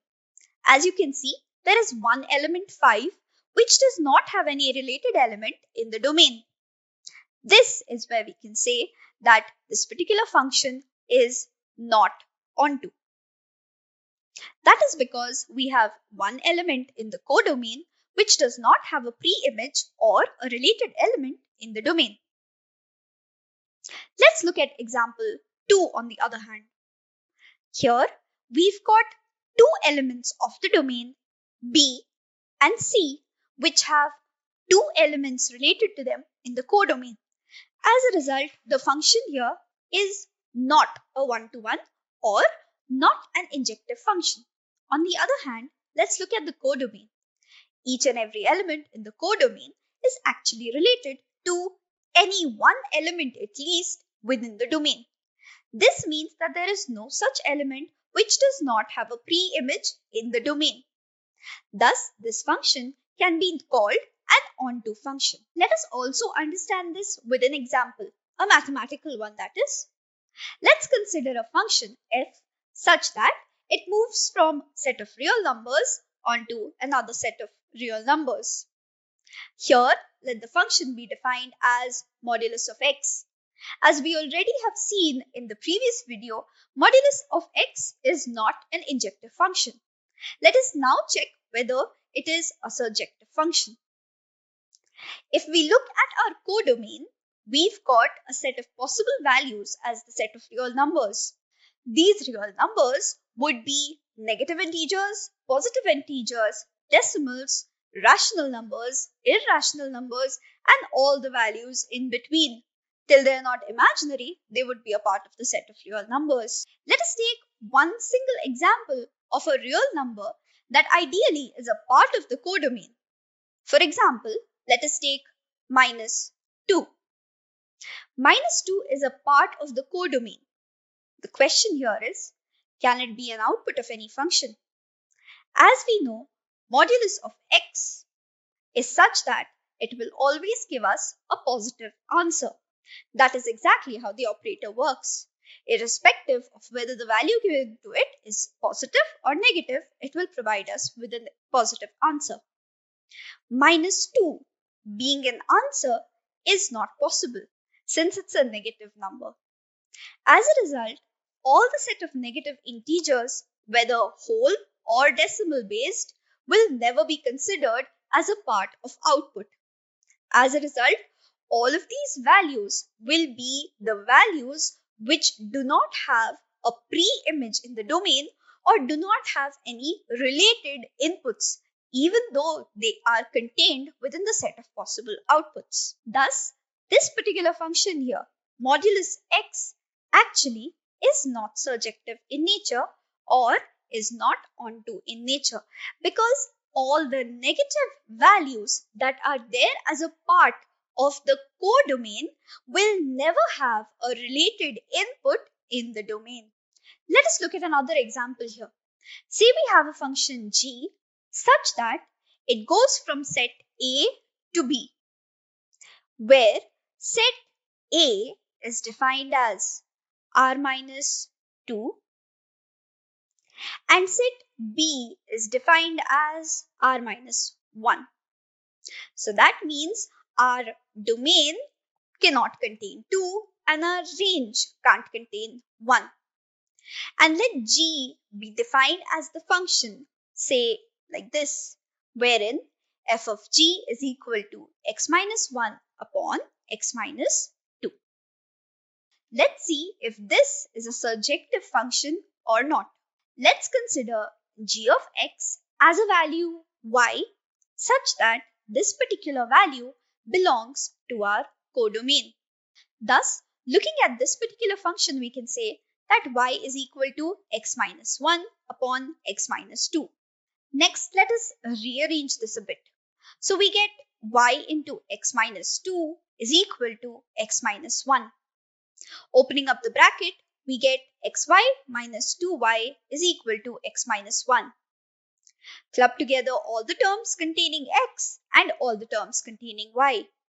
We'll get xy minus x is equal to 2y minus 1. Take x out as common and we get something like this.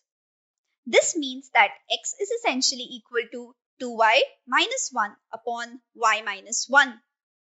From this particular equation, we can state that it's possible to get any value of x as long as we have a value of y wherein y belongs to b. Now, why is this possible for us? What happens if the denominator becomes 0? Well, fortunately, the denominator will never become equal to 0. That is because b is defined such that it contains all the elements of the set of real numbers but excludes element 1. So it's possible that for every element of y, we'll have a related element of x, which will be a part of the input. This actually implies that for every element belonging to the codomain, we have a related element that will belong to the domain. This means that the function given here is surjective in nature. Next, we're going to look at another kind of function known as the one-to-one onto or the bijective function. Most of you might have already understood what it entails. If any function is both one-to-one as well as onto or injective as well as surjective, then the function is automatically known to be bijective in nature. It is also known as the one-to-one onto function. You can use any of these terms. Let's look at an example of the same. Say we have a function f such that it is drawn on the set of real numbers to the set of real numbers. Let the function f be such that we've got the function f of x defined as 3x. Let us check if this particular function is injective in nature. Let us consider two input values, for example x1 and x2, such that f of x1 is equal to f of x2. If f of x1 is equal to f of x2, we can say that 3x1 is equal to 3x2. Cancelling out the 3's on each side of the equal to, we get that x1 is equal to x2. This means that if the final answer of the function is the same, then even the initial values considered as inputs for the function would be the same as each other. That means that this particular function is injective in nature. Next, let us consider whether this is surjective in nature or not. Let's consider a function such that f of x is equal to some y, where y belongs to the set of real numbers which is a part of the codomain. From the function, we can now say y is equal to 3x. Therefore, x will be equal to y upon 3.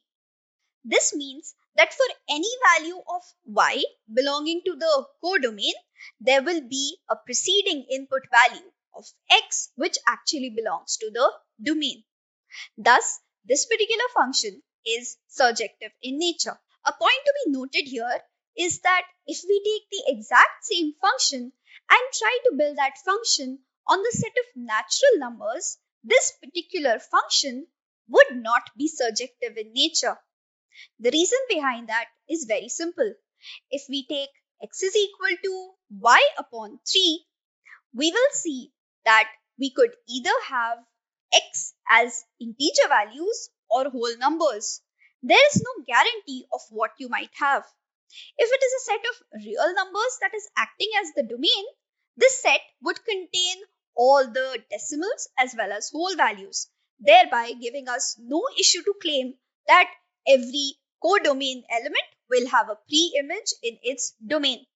On the other hand, looking at natural numbers contain all the values except 0. There is no space for decimals here.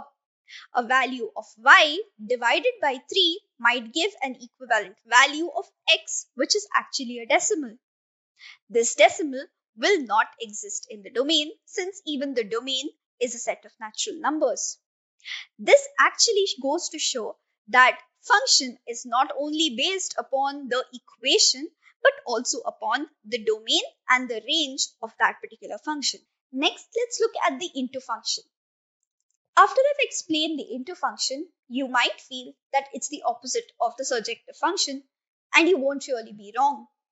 As we've seen in the onto function, there is a compulsion that each and every element of the codomain should have a related element within the domain.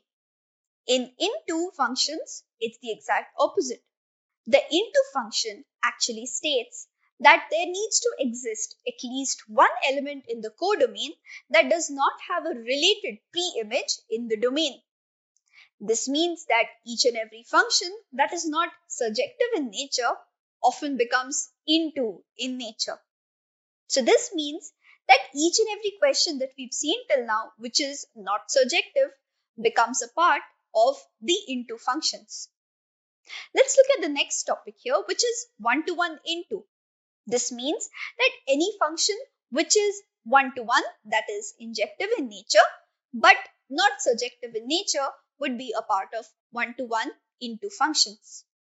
Let's look at into functions with an example, and let's look at one-to-one into also.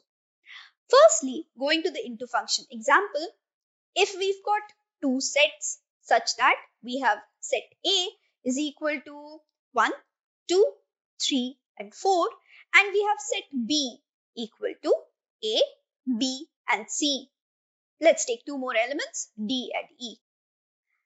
Let there be a function f such that at the end, after carrying out all of the calculations, we get an input-output ordered pair of this type: 1a, 2b, 3c, and 4d.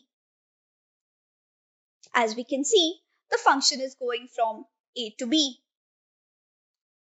Also, as evident here, there is one element e that has not come up as a part of the output. If we show this as a diagram so that we better understand this, we've got the domain here as 1, 2, 3 and 4, and we've got the codomain here as A, B, C, D and E. Each and every element here has a pre-image on the domain, all except the element E. As a result, E is one such element not having a pre-image in the domain, and thus it makes this whole function into in nature. Let's take an example of one-to-one into function. Let's consider a function f such that it is based upon the set of natural numbers and going on to the set of natural numbers. Let the function be defined as 2x. This means that if we have f of x, it would equate to 2x. Let us check if this particular function is injective in nature. Let's consider two values such that we have x1 and x2, both of them belonging to the domain of natural numbers. Let us assume that f of x1 is equal to f of x2. This implies that 2 into x1 is equal to 2 into x2. Cancelling out 2 from both sides, we are able to obtain the result that x1 is equal to x2. Therefore, for the same image in the codomain, we have a prior input within the domain which is also the same as each other. This means that the function is injective in nature or is one-to-one in nature. Next, let's look at whether this particular function is surjective or into or onto and into. Let's consider a value y such that value y belongs to the codomain of natural numbers as given here. This implies that if we take f of x equal to y, then y is equal to 2x. It further goes to imply that x is equal to y upon 2. Y upon 2 could possibly give a decimal. This means that it's possible that x would be equal to a decimal value. But decimal values are not a part of the domain, which is a set of natural numbers. This means that there would be some natural numbers which, when divided by 2, will give you a decimal value which is not there as a part of your domain. This means that there would be some elements which are a part of the codomain, for example, 13, 11, 15, 17, and so on and so forth, which will not have a pre-image in the domain. As per the definition of into functions, we already know that if even one element in the codomain does not have a corresponding pre-image in the domain, then the function is said to be into function. As a result, we can say that this particular function is an into function. So this is an example of one-to-one into functions. Next, let's look at identity functions. We already know that identities are values that either preserve themselves or preserve others, right? This is what these functions also do. Now, identity functions are actually functions in which the domain maps exactly to itself. This means that the domain is actually equal to the range. Please remember that the range means the actual values of outputs, not the possible. So this means that for every value in the domain, we would always get the exact same value in the range. So if we take x as a possible input in the domain, we will get x as the output in the range too. These are known as identity functions. As a result, identity functions are defined as functions that are based on any set such that for any f of x, we get back the value of x as the result. And this happens for each and every value of x that belongs to the set. Let us understand this with an example. If we have the function f of x is equal to x, if we take the x value as 1, we get y value also as 1. If we take x value as 2, y would be 2. If we take x value as minus 116, we'll get y value also as minus 116. This means that for each and every value of x, the value of f of x is equal to itself. This is what an identity function does. When we try to plot the identity function on a graph, the identity function's graph would look something like this, where each and every value of x is actually equal to the value of y. So much so that this particular graph will pass through the origin. All of these points would be points like 1, 1, 2, 2, 3, 3, and so on and so forth. And these points would be similar on a negative scale though. So -1, -1, -2, -2, and so on and so forth. This is an identity function. Next, let's look at composite functions. Composite functions, or as they're also called, composition of functions. Now, what are these?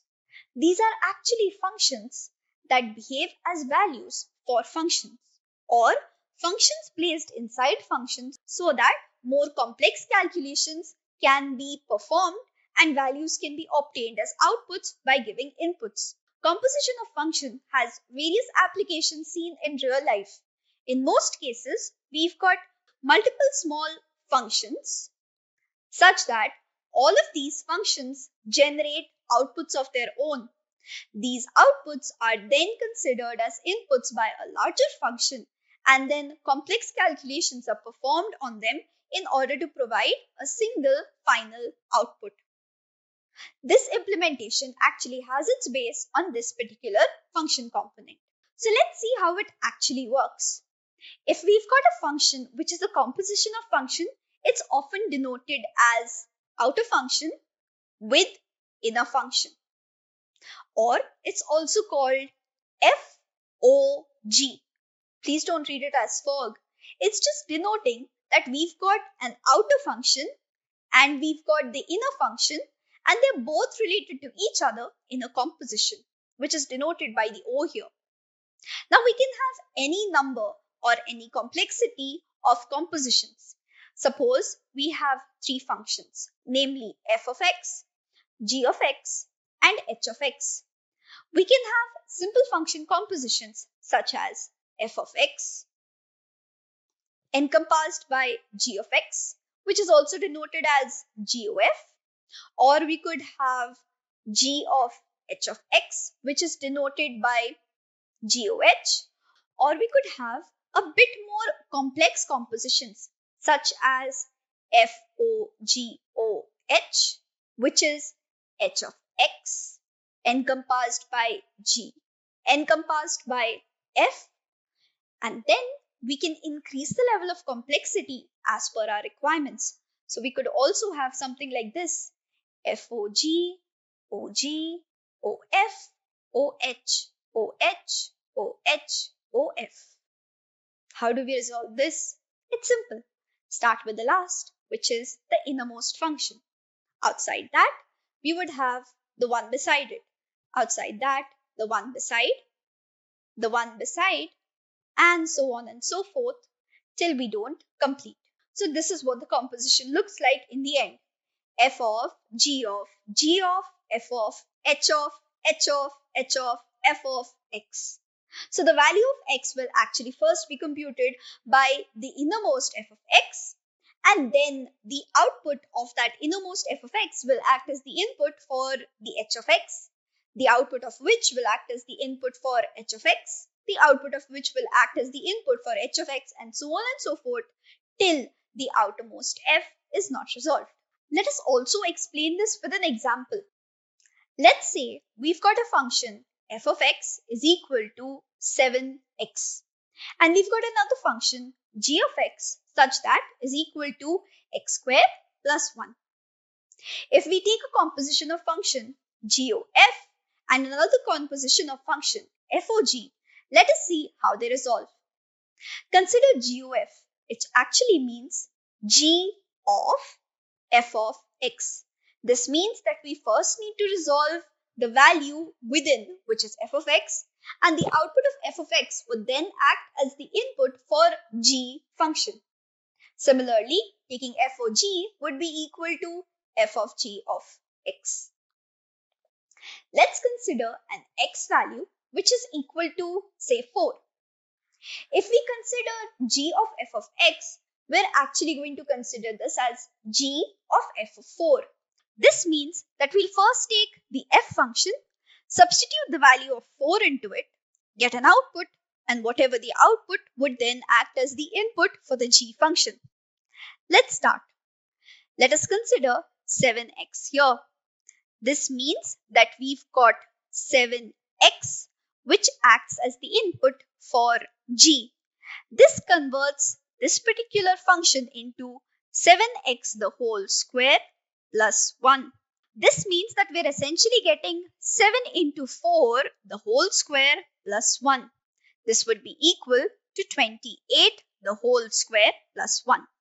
After calculation, we can see that we've got the value here as 784 plus 1, which is 785. Next, let's try to calculate FOG also.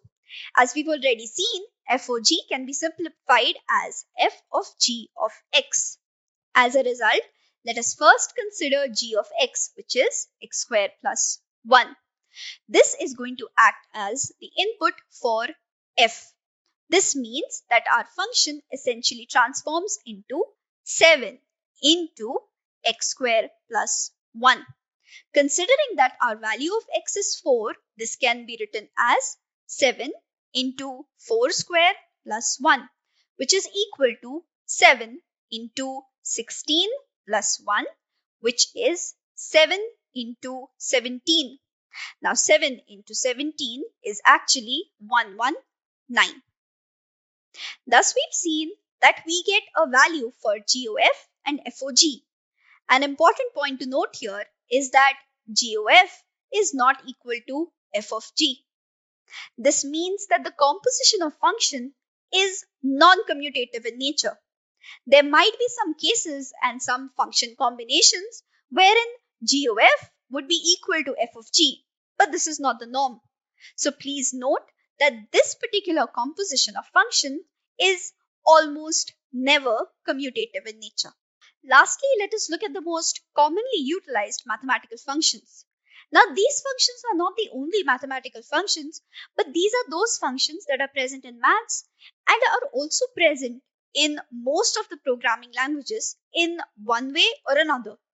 Most programming languages such as C, C++, and Java either have header files or have packages that actually contain these mathematical functions. They help us with various mathematical calculations that might be a part of any kind of computation.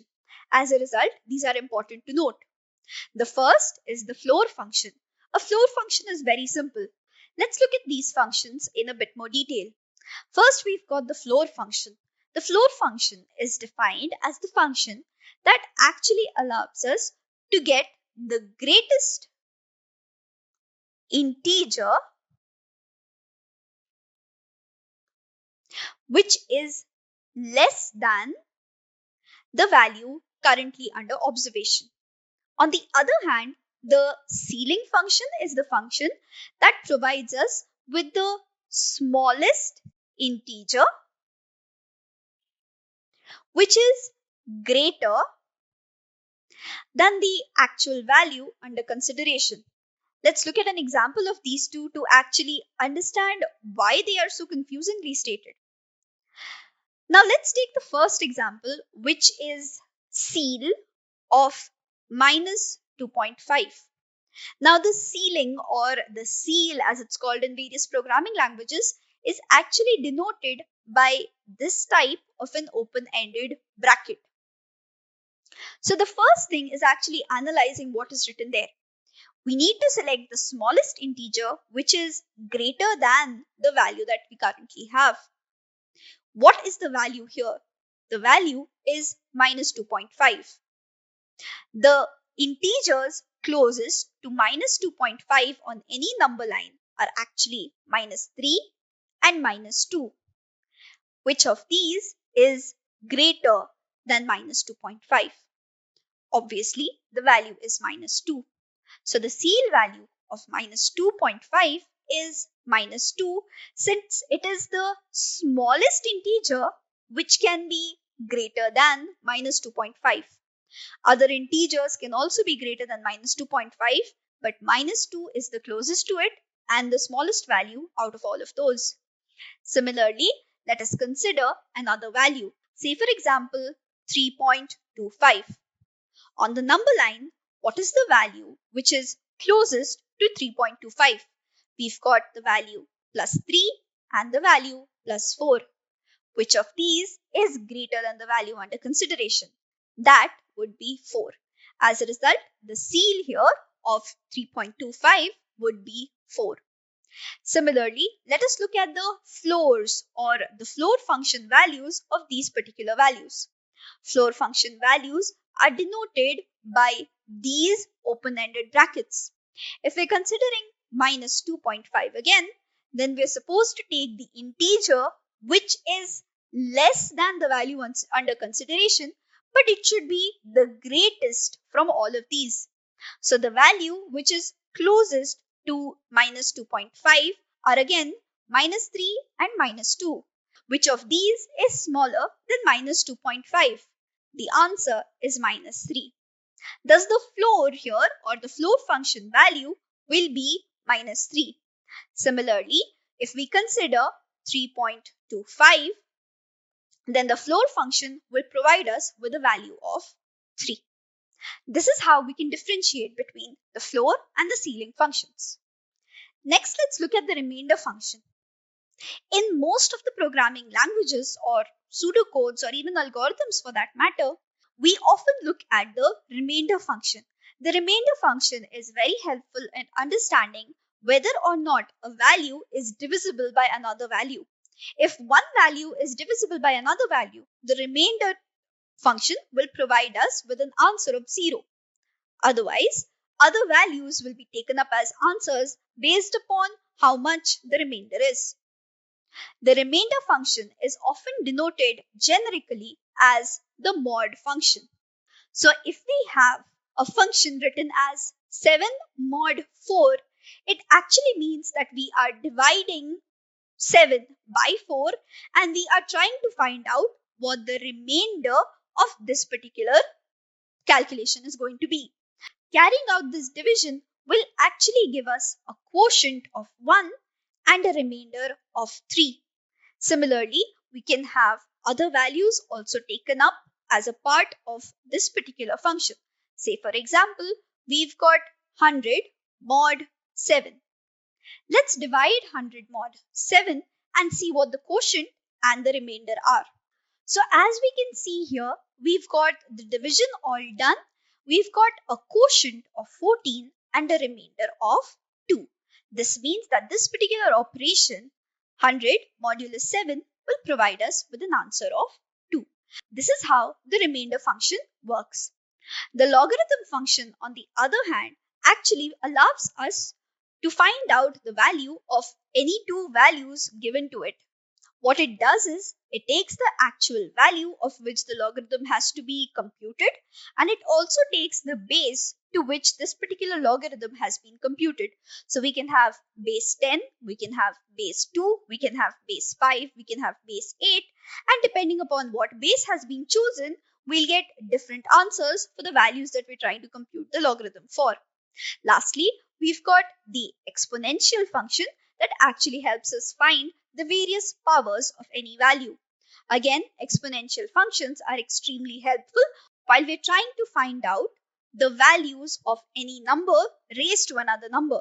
An application of exponential is when you're trying to find out the powers of 2 while trying to convert from hexadecimal values into binary values, or binary values into decimal values, or octa values into decimal values, etc. So number system conversions is where exponent actually have a practical application. Thus, we've seen some of the most commonly used mathematical functions that often get translated into some or the other kind of programming language in one way or the other. So that ends our very first course of Basics of Discrete Mathematics. Let us have a quick look at what we've learned till now. First, we looked at an introduction to discrete mathematics. We understood that discrete mathematics is actually related to non-continuous numbers such as integers, logical statements, or graphs for that matter. We were able to understand what the basic applications or the most commonly used real-life applications of discrete maths were. For example, in logical processing, when we've got any kind of computing device, when we've got graphics in order to actually perform the transformations, we can apply various linear algebra properties there. If we require resource management, then we've got counting problems. So all of these problems could actually be resolved with the help of discrete mathematics. Next, we looked into set theory. We saw exactly what set theory was. We understood that we've got a collection of objects and they're clubbed together to form one cohesive unit. These objects would be known as elements or members, and they would normally be denoted by capital letters. Next, we understood what are the various types of sets that we have while we are actually using set in real life. So, there could be sets which do not have any elements. There could be sets that are actually considering all the elements that we are currently working with. For example, universal set. We also understood that each and every set that we are using will have a power set, which is basically the parent set of each and every set, whether we are using it or not. Right? We also saw that there are different kinds of sets like infinite set or finite set. We also saw that based upon the concept of subsets, we have two other sets such as proper and improper set, where we often try to say or we try to understand whether the subset can be equal to the parent set or whether the subset should not be equal to the parent set. So if the subset was not equal or never equal to the parent set, we would call it a proper set. And if it was sometimes equal to the parent, we would call it an improper set. So in this manner, we saw various types of set that we often used. Next, we also saw the various operations that we could perform on set. We also saw how these particular operations could be shown or could be depicted with the use of Venn diagrams, right? So this actually helped us in visualizing the operation that is currently ongoing and in understanding exactly what is going on. So it was no longer abstract, it now became concrete in nature. So first we've got union, which actually helps us find out all of the elements or group together all of the elements in two given set. Next we've got intersection, which actually helps us find out the commonalities between any two set. We've got difference that helps us include all the elements in one set while excluding all of the elements of the other set. Or another way to frame this would be include all the elements in one set and exclude all of the elements of the other set, right? So here we've got union, intersection and difference. Please note, union and intersection are commutative in nature, whereas difference is non-commutative in nature. Next, we saw the complement, which is often denoted by the apostrophe or a superscript of C, right? This actually means negation. So if we have a set, say for example A, then complement of A would be all the elements that are not a part of A. Lastly, we have the symmetric difference, which as we saw was a combination of union, intersection and difference, such that A and B, if they are two sets under symmetric difference, we would have symmetric difference defined as A union B minus A intersection B.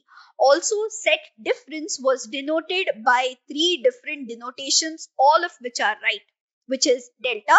The other one was plus inside a circle and minus inside a circle. Next, we looked into the various laws that were present as a part of the algebra of set, and we also saw how we could resolve our problems, word problems or sums on the basis of these laws. The next topic that we looked into were the relations.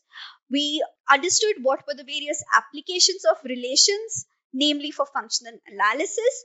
So we understood that a relation is actually the connectivity that exists between any two sets, and that the final answer that we get as a relation is going to be in the form of a set of ordered pairs that are actually going to be a subset of the Cartesian product of whichever two sets are interacting with each other, right?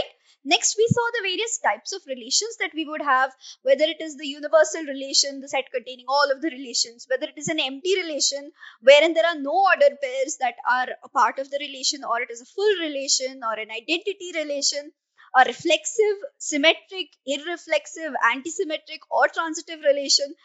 We've also seen the closure properties, meaning how are we actually supposed to make a non-reflexive or non-symmetric or non-transitive relation into a reflexive, a symmetric or a transitive relation. So doing that, as we've seen, is very simple.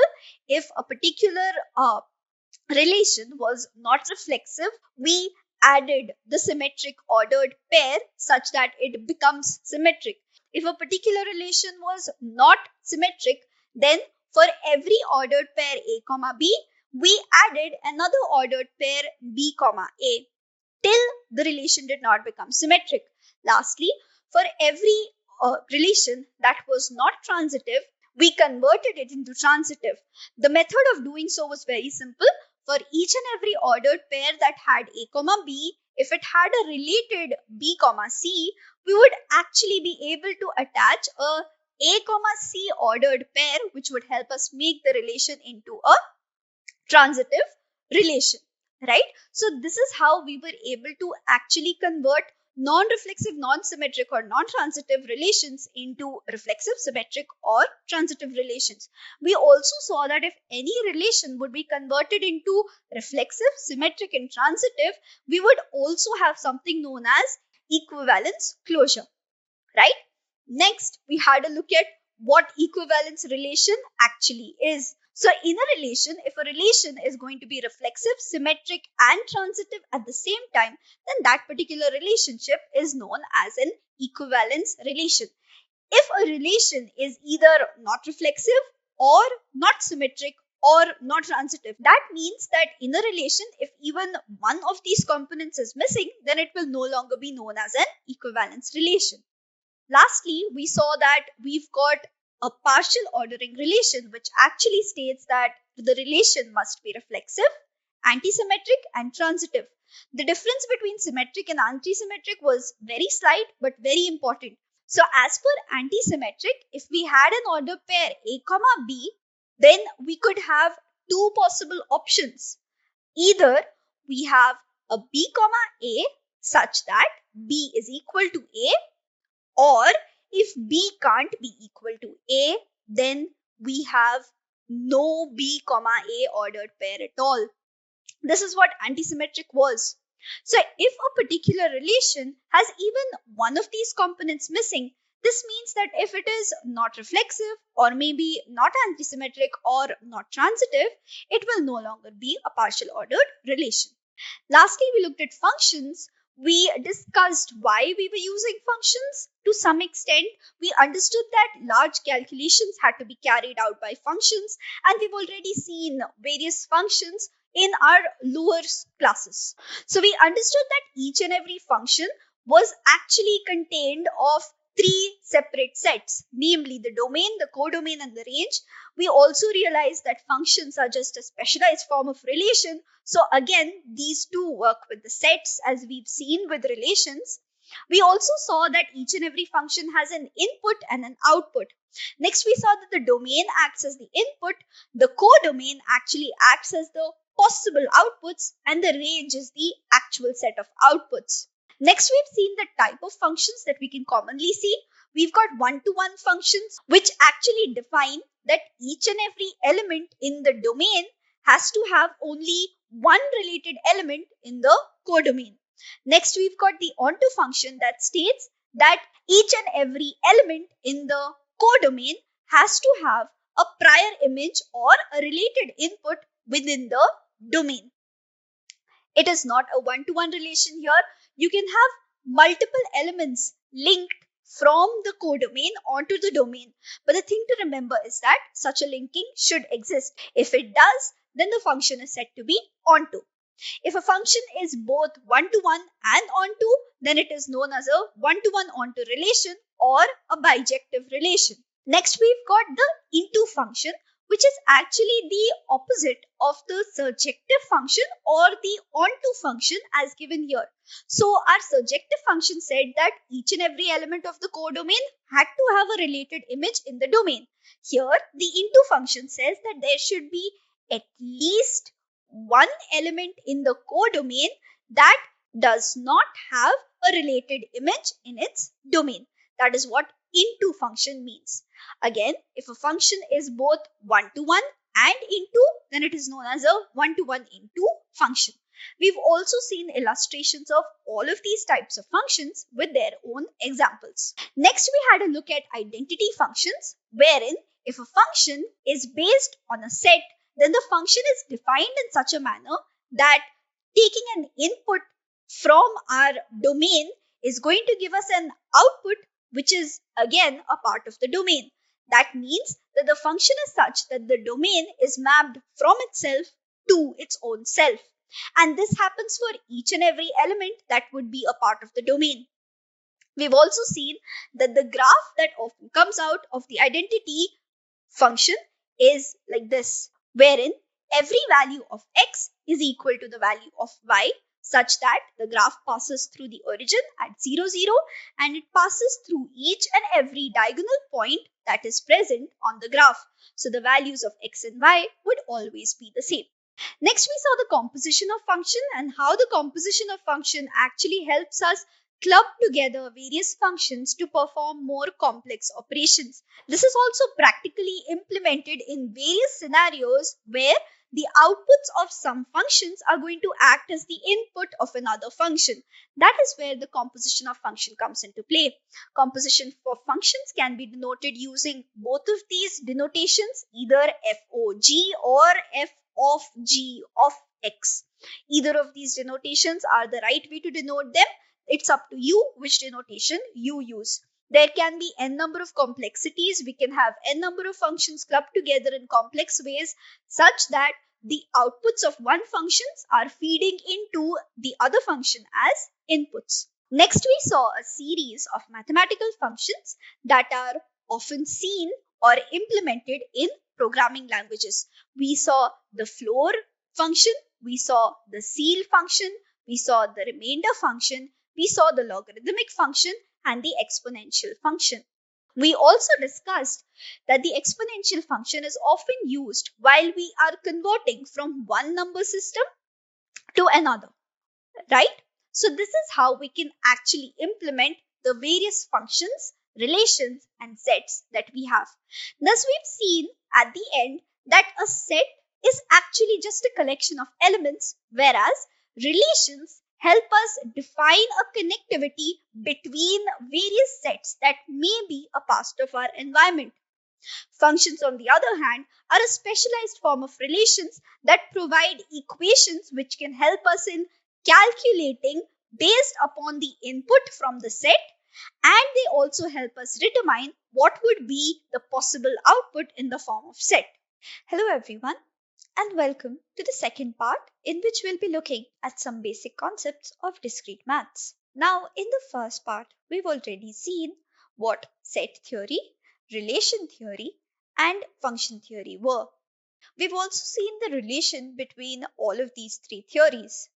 Now, these theories actually form the parent set of all of the other concepts that are a part of discrete mathematics. In this particular course, we'll be looking at some of the more advanced topics that are a part of discrete mathematics. Again, these particular topics that we'll be looking through might or might not use set theory at its base. So let's quickly get started. So in this particular course, we'll be learning about some of the most commonly seen counting principles. We'll be looking at what sum and product rules are. We'll be looking at some of the permutations and combination rules. We'll also be looking at a very specialized counting rule known as the Pigeonhole Principle. Now, one of the most basic uses of these counting principles is selections, arrangements, and apportionments. This means that if we need to select or arrange a certain set of objects in a certain manner, we'll be requiring counting principles for that. Next, we'll be looking at the propositional logic section, wherein we're actually going to see how logic works and some of the most basic constructs of propositional logic. These constructs will actually help us understand how logic can be manipulated in one way or the other to provide us with the required output. Everything that we do in propositional logic is always going to be based upon the laws of Boolean algebra. This means that either the outputs will be true or 1 in nature, or the outputs obtained here will be false or 0 in nature. So let's quickly get started and dive into the concepts here. Let us first look at the counting techniques that we will be looking at in this course. First, we'll be looking at the sum and product rule. This particular sum and product rule actually has seen various applications when it comes to union and intersection operations in set, and has also been adapted to actually fit probability. Next, we'll be looking at pigeonhole principles, which is actually a very basic principle that helps us ascertain exactly how a particular set of objects have to be arranged in a particular manner. Lastly, we'll be looking at permutation and combination techniques with a few examples for the same. So let us first look at the sum and product rule. So what is the sum and product rule?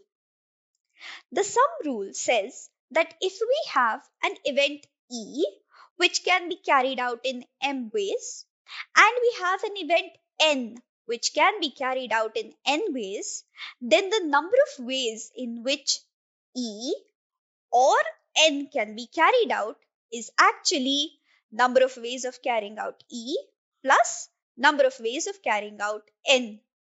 This means that if we do not have a preference over which one of these events need to occur or which of these events need to be completed, then the total number of ways will be the sum of their individual number of ways. On the other hand, the product rule states that if we have an event A that can be completed in m ways and a product B that can be completed in n ways, then the number of ways in which both A and B can be completed will be the product of their individual number of ways. One of the things to note here is that these particular events are supposed to be independent of each other.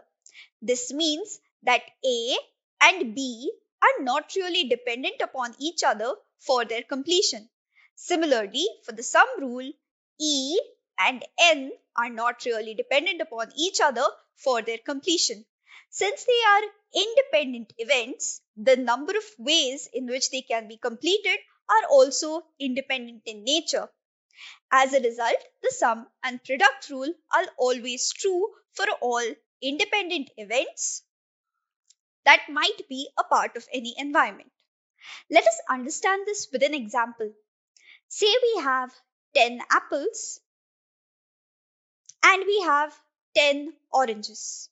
The number of ways in which we can pick up an apple is 10, and the number of ways in which we can pick up an orange is also 10 ways. So since these two events are not dependent on each other, we can say that the number of ways in which we can pick one fruit is if we pick either apples or we pick oranges. This means that we are utilizing the sum rule here. As a result, the number of ways in which apples or oranges can be picked are actually 20 ways, which is the individual sum of the two ways in which the events can be completed. Next, if we're picking out a bunch of fruits, we can say that the probability of picking apples and oranges. Now, please note here, we're saying a bunch of fruits, not one of them. So, number of ways in which apples and oranges can be picked are actually 10 into 10, which is 100 ways. Now, what are these 100 ways? We could either pick a bunch of 10 apples, or we could pick a bunch of 10 oranges, or we could pick a combination of 5 apples and 5 oranges, or we can pick a combination of 4 apples and 6 oranges, or we can pick up a combination of 3 apples and 7 oranges, and so on and so forth. In any case, at the end, we can pick 10 of any fruit, and at the start, we can pick 0 of any fruit. As a result, the number of combinations in which a bunch of fruits can be picked up are multiple in nature and can be found out by using the multiplication rule or the product rule. Next, we're going to look into the pigeonhole principle. The pigeonhole principle is a very important apportionment technique. Now, what is apportionment? Apportionment is actually the technique by which you are able to distribute a given set of resources between a given set of people. It can always be thought of as arranging a certain number of objects into some given containers.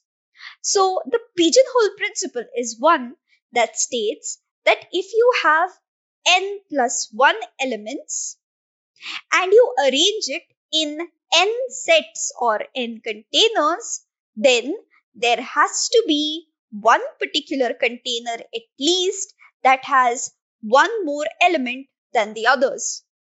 Think about it in this manner. If we have 21 pencils, but we have only 20 slots, then there would be one slot that would have to contain 2 pencils in them. The rest of the slot would all contain 1 pencils each, while one unique slot will contain 2 within itself. This is what the pigeonhole principle says. Now, there are two ways of implementing the pigeonhole principle. One is using the formula, and the other one is using logic. Given below are two examples, one in which we'll be using the formula and the second one in which we will be using logic to determine exactly what the answer is. Let us first understand what the formula is. As per pigeonhole principle, if we've got n plus 1 elements and they need to be arranged in n ways, or for that matter in any kind of arbitrary n ways, then we are supposed to divide the two values and take the ceil function of the values. Now, what is the ceil function? The ceil function is actually the smallest value that is greater than whatever value is under consideration. For example, if we've got 8.23, then the value just greater than this would be 9. That value will be known as the ceil value for 8.23. The integer which is larger than the value under consideration, but the smallest value when you look at it in comparison to the other large values. Now, what does this formula actually give us the answer? This provides us with the largest number of elements that have to be put in any one set if there is a fair distribution of all of the elements that are actually available to us as resources. So what it's actually doing is it is fairly distributing all of our resources into various containers and then looking at what is the largest value that any container would contain if there is a fair distribution, right? So let us understand this with an example. Now, suppose we have our first question as given here. We've got a building in which there are 70 houses. We have 300 pamphlets in total which need to be distributed fairly amongst these 70 houses. What we need to identify is what is the largest number of pamphlets that any one house can receive if all of them are equivalently or fairly distributed amongst all of the 70 houses. So how do we actually do this? Think about the 300 pamphlets as the objects that need to be distributed and the 70 houses as the containers where these objects need to be distributed. Therefore, using our formula as given here, we can say that we've got a maximum of ceiling of 300 upon 70. On calculating this value, you will find out that the value actually comes to 4.8 and a few more decimals after that.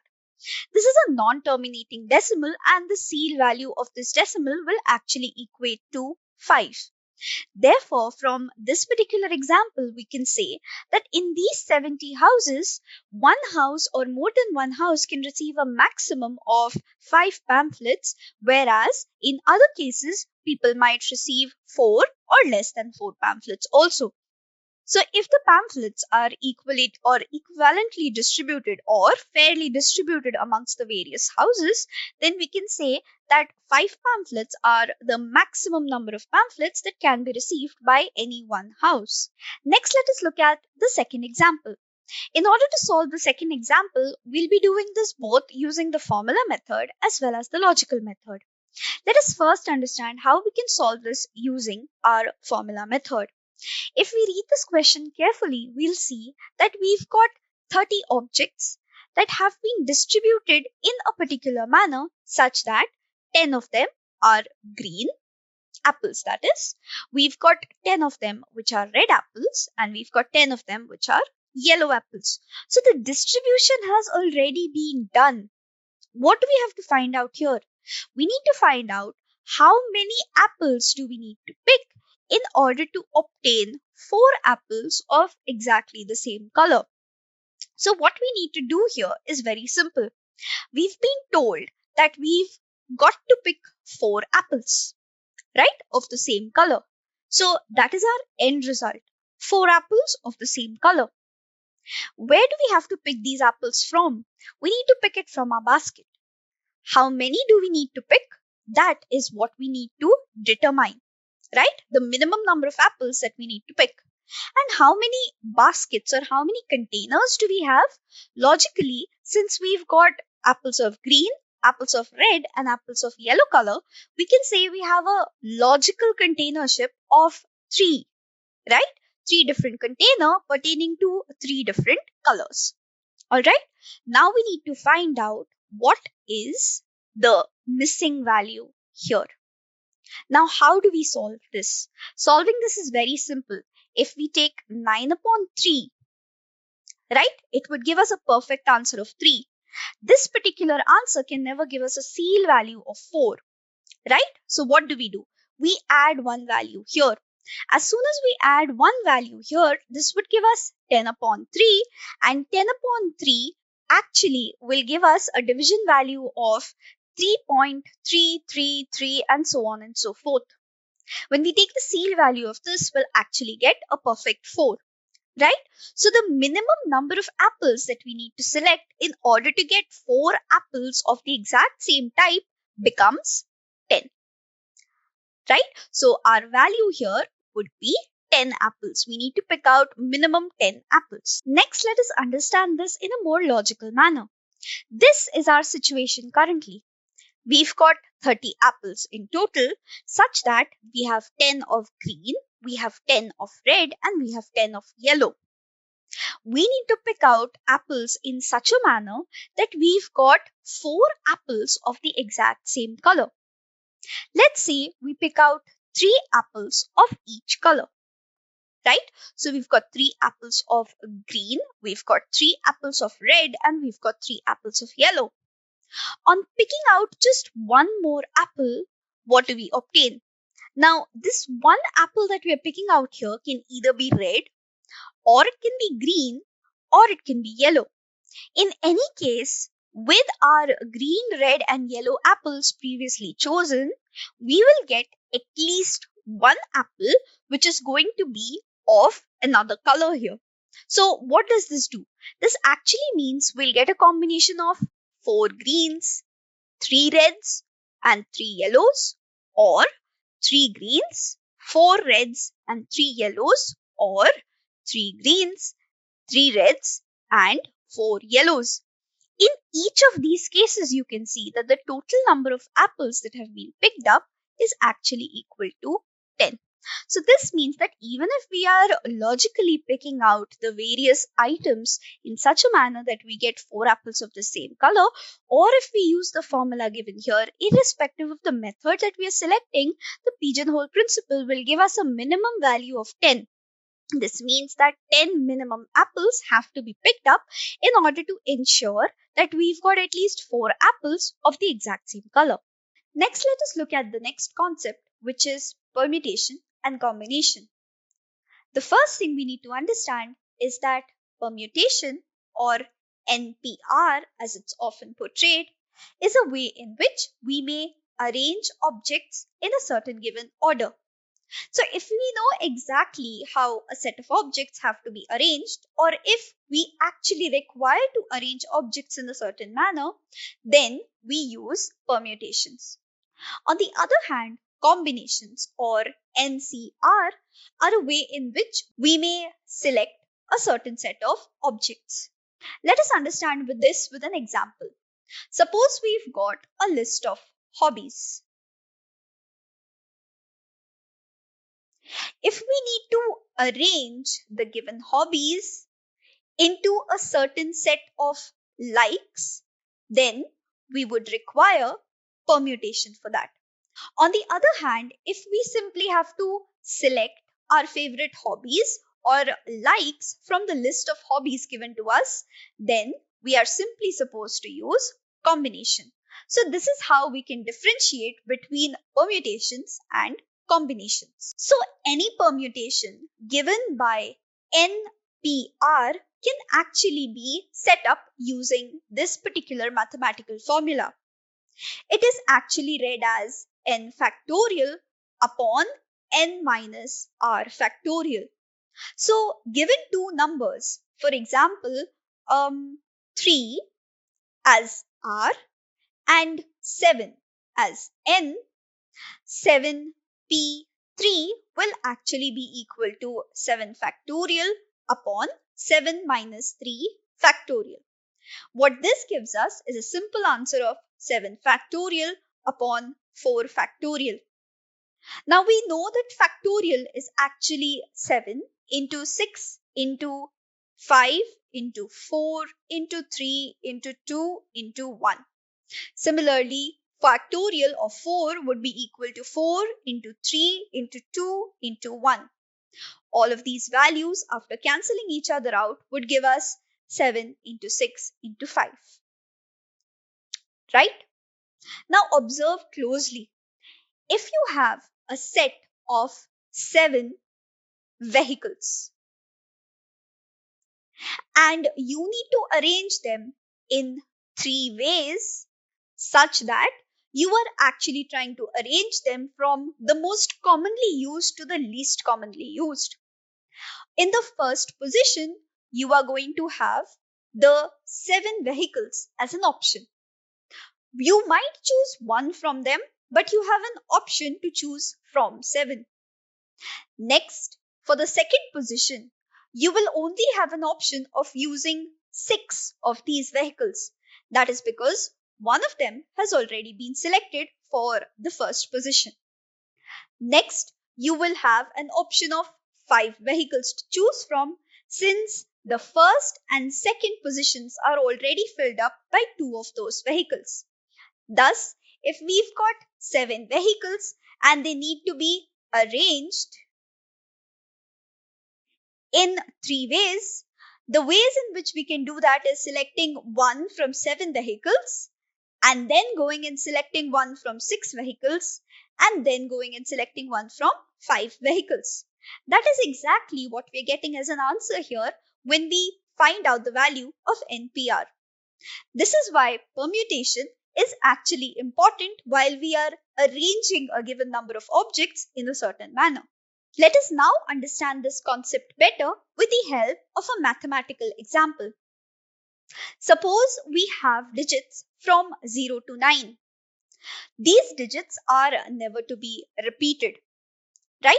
That is what is given here, that the repetition of digits is not allowed. If this is the case, how many 7-digit numbers can be formed using all of these digits? Now, we know for a fact that we've got 0 to 9. If we utilize 7 of these numbers, let us see in which manner they can be arranged. First, we've got 9 numbers that can be selected here. Why 9 numbers? Why not 10? Because the moment we actually utilize 0 here, there will be a problem. Right? Why would there be a problem? Because 0 as the first number implies that the succeeding value is actually only a 6-digit number. So we will not consider 0 and we will consider the rest of the 9 values, namely 1 to 9. Next, we will then have the second position.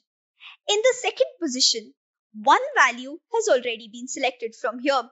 So we will now have another 9 values that can be attached here. Because the 9 values that we considered for the first position did not have a 0. That particular element can now be included on the second position, thus giving us a value of 9. Next position would have 8 options. The next would have 7 options. The next would have 6 options. The next would have 5 options. And lastly, we would have 4 options. So now, how many ways are these actually? Or how many numbers have actually been created here? So we've got our first place, which gives us 9 values. And we've got our second place, which gives us 9 values. And we've got our third place, which gives us 8 values. And we've got our fourth place that gives us 7 values. And so on and so forth. Right? Now, calculating this number becomes slightly difficult. So what we do is we actually use permutations. As we can see, we've got 9 values which have been arranged into 6 positions. And apart from these, we've got 9 other values here. So this is what our final formula will look like. 9 into 9 factorial upon 6 factorial. This would actually give us 9 into 9 into 8 into 7. The final answer of this can be found out by a simple calculation. This is the manner in which we are actually supposed to use permutation to understand exactly how the objects have to be arranged in a particular manner. Next, let's look at the other concept here, which is combination. Now, what exactly is combination? So, combination was actually the manner in which a certain set of objects could be selected from a parent set of objects. Now, one of the ways in which we can use this is to actually select a certain set of objects, right? Let us understand how that can be done. Suppose I want to select a set of 3 objects from a set of 7 objects. Please note that I just want to select a set of objects, right? So let us see how this can actually be carried out. Let us take the 3 objects that have to be selected as the value r, and let us take the 7th value which form our parent set as the value n. So we've got NCR defined as 7C3, right? So as per the formula, we've got 7 factorial upon 3 factorial into 7 minus 3 factorial. This is actually equal to 7 factorial upon 3 factorial into 4 factorial. This gives us 7 into 6 into 5 into 4 into 3 into 2 into 1 upon 1 into 2 into 3, which is for 3 factorial, into 1 into 2 into 3 into 4, which is a part of the 4th factorial. Dividing all of the common values gives us a final answer of 7 into 5, which is actually equal to 35. Thus, we can say that there are 35 ways in which a particular object or 3 objects can be selected from a set of 7 objects. Here, as you can see, we are not discriminating on any of the objects. We are just selecting 3 objects. This means that there is a chance that the same object might be selected 3 times. There is also a chance that we might select one object twice and one object just once. There is also a possibility that one object just will keep getting be selected 3 times, or 3 objects will keep getting selected just once.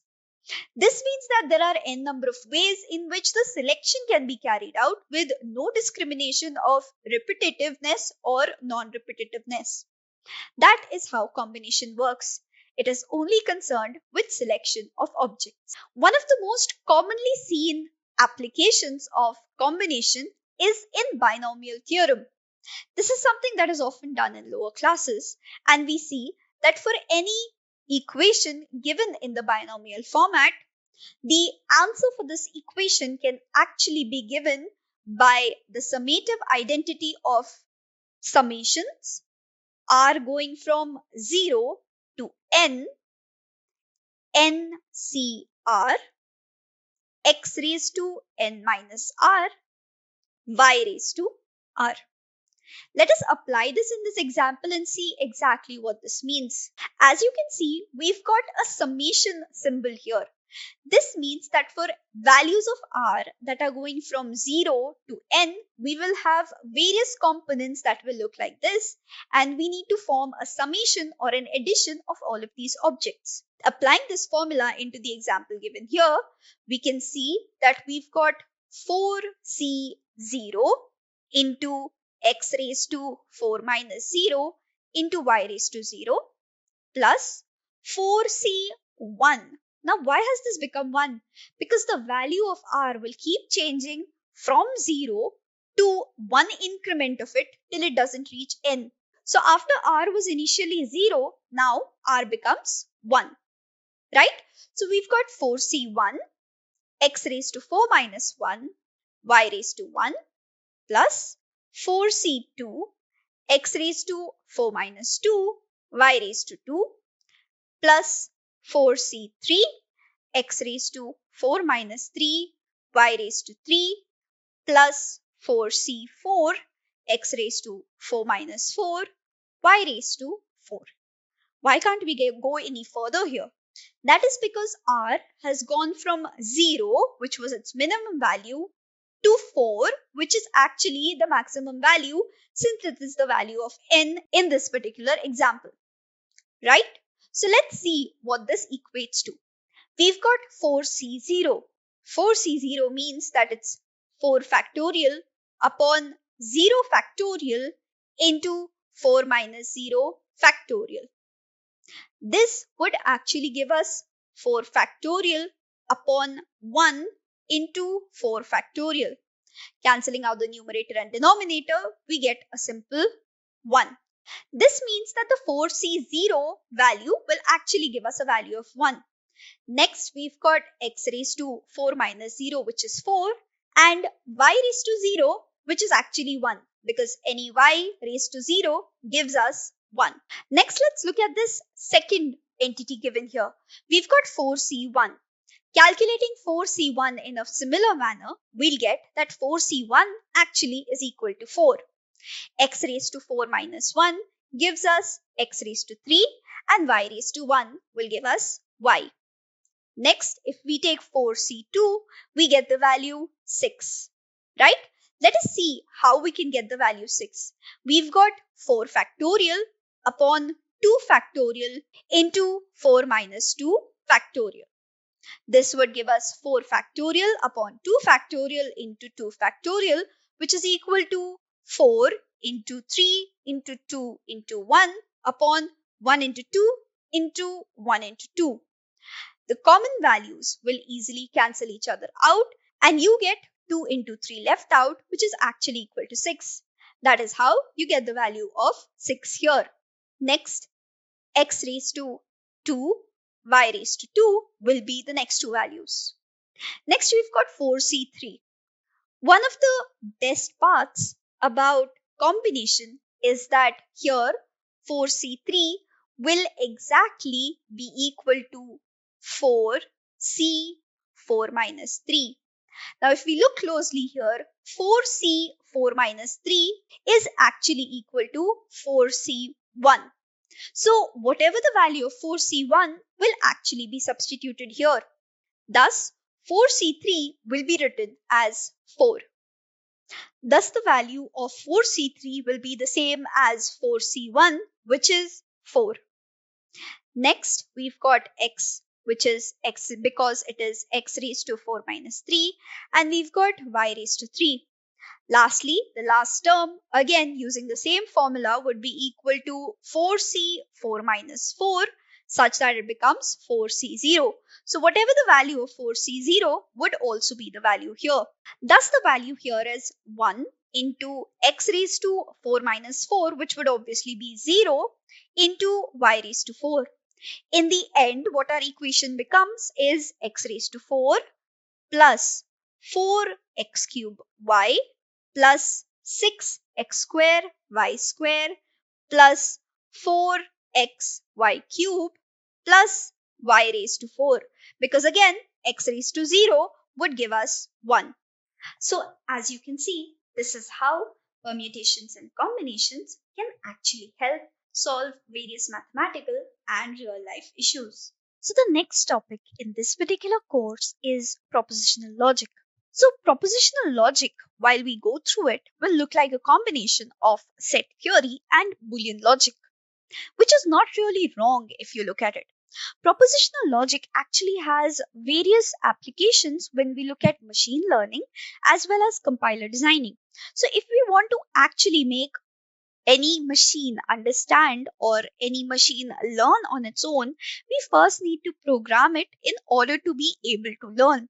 This kind of programming is actually carried out using propositional logic. Propositional logic forms the basis for logic and knowledge development of any and all compilers and machines. So let's look at its components first. So first we're going to look at an introduction to propositional logic. Next we're going to go into the connectives, the tautologies, the contradictions and the contingencies. Now what are these? How are these related to one another will be seen later on. One thing to remember here is that connectives often act as operators do in other programming languages. So please make a note that you have all of your connectives in mind while you go into the more advanced levels of propositional logic. Next, we're going to look at the concept of a propositional equivalence, how it can be proved, and which are the two clauses which have to be or do not have to be proved here. Lastly, we're going to look at inverse, converse, and contrapositives and look at the relation between all of them. So let's quickly dive into this course. So let us first understand what propositional logic actually is in detail. Now, propositional logic is actually that logic which uses various sets or variables and then combines Boolean values with it. It's one of the simplest ways to understand what it actually is. Now, in any propositional logic, we have something known as a statement. A statement is actually an equation of sorts which is always split up into three parts. We've got the variables, we've got the connectives, and we've lastly got the result. So the variables are actually capital letters that actually represent the various components that might be a part of the statement. Next, we've got connectives, which act as the operators within this particular statement. And lastly, we've got the result, which can be provided in Boolean values. Now, as soon as we say Boolean values, it actually means that we've got true and false values, which we get as results here. So any statement that is a part of propositional logic is actually going to have some variables, connectives, and a related result with it. Right? Now, what are these variables? Variables can be any capital letters, say A, B, C, D, etc. They might be statements in and of themselves, or they might just be true or false value. In any case, if they are actually connected to each other with the help of connectives, they will be known as variables. Sometimes variables are actually complete statements in and of themselves. We'll be looking at examples of the same later on. The results that we receive will often be in the form of true and false. Since we are actually using propositional logic to program machines, true and false are string values or words that may not be understood by them. So what we do is we change them into true booleans, which means that true will be depicted by 1 and false will be depicted by 0. Thus, using this kind of a logic and this kind of a format, we are then able to create various statements, which might be a combination of various statements connected by some connective, and thereby program a given compiler or a machine to complete a certain task. Let us look at some examples of how propositional logic statements actually look like. Say we have a variable A, which actually stands for a statement, man is human. Now, if we think about it, man is a human because a male human is the only species or the only creature on earth who's called a man, right? We don't call male animals or male plants as man. It's only human who is called a man if they are male, right? So man is human will give us a true value. Here I'll be writing 1 in order to denote that it is true. Let us take another example. Water is chemical. This is also a true statement, right? Some of you might be confused. How is this true? Well, water is actually composed of 2 hydrogens and 1 oxygen, both of which are actually chemicals. So yes, water is also a chemical. Let's take a third example. Air is fire. Is this particular statement true or false? Obviously, this particular statement is false. Why is that? Because air does aid in fire burning, but air is not fire, right? So this particular statement is actually false. So this is how our variables are actually created, and these variables can be combined with each other and utilized in combination with certain connectives. So let us quickly jump into seeing what connectives actually are. Next, let's look at connectives. As I've already stated, connectives work like operators. Now, as we already know, we've got various kinds of operators, namely addition, subtraction, multiplication. So, what do these operators do? They basically take any two operands, such as, for example, 3 and 5, and perform an operation between them, which then gives a result. In a similar manner, the connectives here also work with variables. So, various variables are actually put in combination with one another, and there is an operand or a connective between these various operations that actually gives us an equivalent result. The result, as we already know of this propositional logic, will either be true or false, depending upon the variables and the connectives that we've combined them with. Let us first look at the OR operator or the OR connective. The OR connective has a truth table assigned to it. A lot of you, after looking at the truth table, will actually connect this particular OR connective to the OR gate you might or might not have seen in Boolean logic. Now, how does this OR work? Suppose we have two variables A and B. The values of these two variables can be true or false. Similarly, the value of variable B may be true or false. In either cases, if we apply an OR connective between A and B, we end up getting true if both the values are true, true if any one of the value is true, again true if any one of the value given is true, and false if both the values are given as false.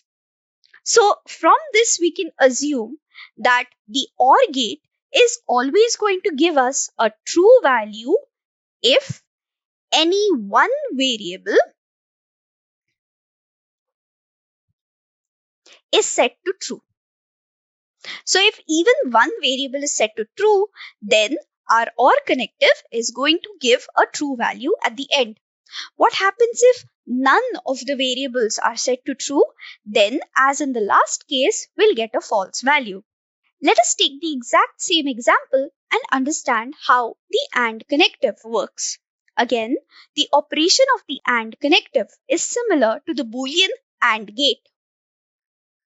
So if we have two variables, A and B, such that the values of A are true and false, and similarly, the values of B may also be true and false, then A and B will give us answers such that it will only give true if all the values are true or all the variables are set to true, right? So that means since all the variables in the first case are set to true, we'll get a true here for A and B. What happens for the rest of the values? Since one of these or both of these are false, all of these will give a final result of false on actually utilizing the AND connective. So as you can see, there is a difference between the OR and the AND connective.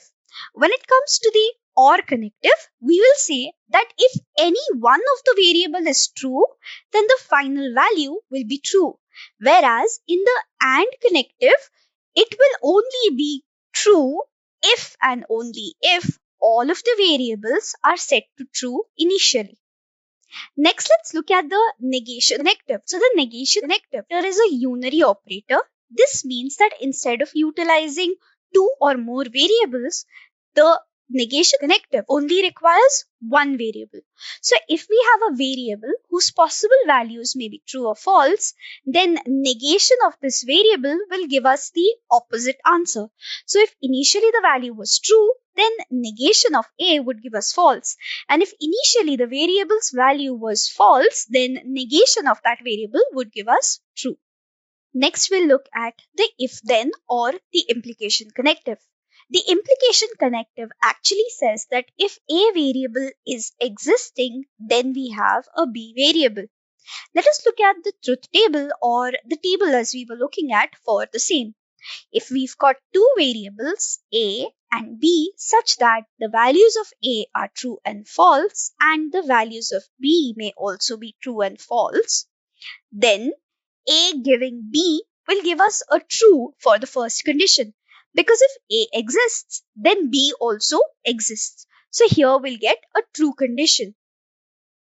Next, what if we've got if A then false? This doesn't really make any sense. If one condition exists, then the other should exist. This is the condition in the truth table that will not make any logical sense and hence will get a final value of false. Next, if A is false, then there is a possibility that B will be true. And that is how here too we get A then B as true. Lastly, if A is false, then B is false would be like a negation of the first condition given here. So again, this would be true. Maybe this might confuse some of you. So let us look at this with an example. For example, if we've got variable A as sunny and variable B as not rainy. So if we're looking at the first condition here, then it is sunny and not rainy. So that would give us a true. Why do we consider a true here? Let us consider true as a good day. Right? So if it is sunny and not rainy, then we would consider it a good day. So we get a true value there. What if it is sunny and rainy? Can you see that B is actually not rainy? So true would mean that it is not rainy and false would mean that it is rainy. How could we have both sunny and rainy weather together? Since this does not make any sense, we get our final value as false. Let us look at the next pointer here. We've got not sunny and we've got true as not rainy. It might not be sunny and not rainy either because it could just be a foggy day. Was it a good day? Yes, it's possible that it could be a good day. Lastly, it is not sunny, but it is rainy. It might still be a good day if you are one to like rainy days. So as you can see, logically, this is how the truth table will work. The truth table is going to give false only in one condition. If the hypothesis is true, but the condition that you get is false. Only in this condition are you going to get a false value. In all other conditions, the implication connective is going to give us a true value. Lastly, let's look at the if and only if connective. The if and only if connective is also known as a bidirectional connective. Now, what does this bidirectional connective mean? It means that it actually consists of two implications. So if we write A, if and only if B, it actually means that A implies B and also that B implies A. This means that A will exist if B does and B will be if A does, right? This is what it means. So when we look at the bidirectional connective, it actually gives us a scenario wherein the final answer will be true if and only if all the variables have the same value. This means that in actuality, you will only get true if all of the values of the variables involved in the equation are true, or if all of the values of the variables involved in the equation is false. Let us look at the truth table for the same. Say we have a variable A and a variable B such that A may have values true and false and B may have values true and false. Then A, if and only if B, will give true if all of the values are same. That means for the first and the last case, we would have true values.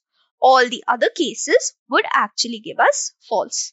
This is how our bidirectional connective or the if and only if connective works. Next, let's look at tautologies.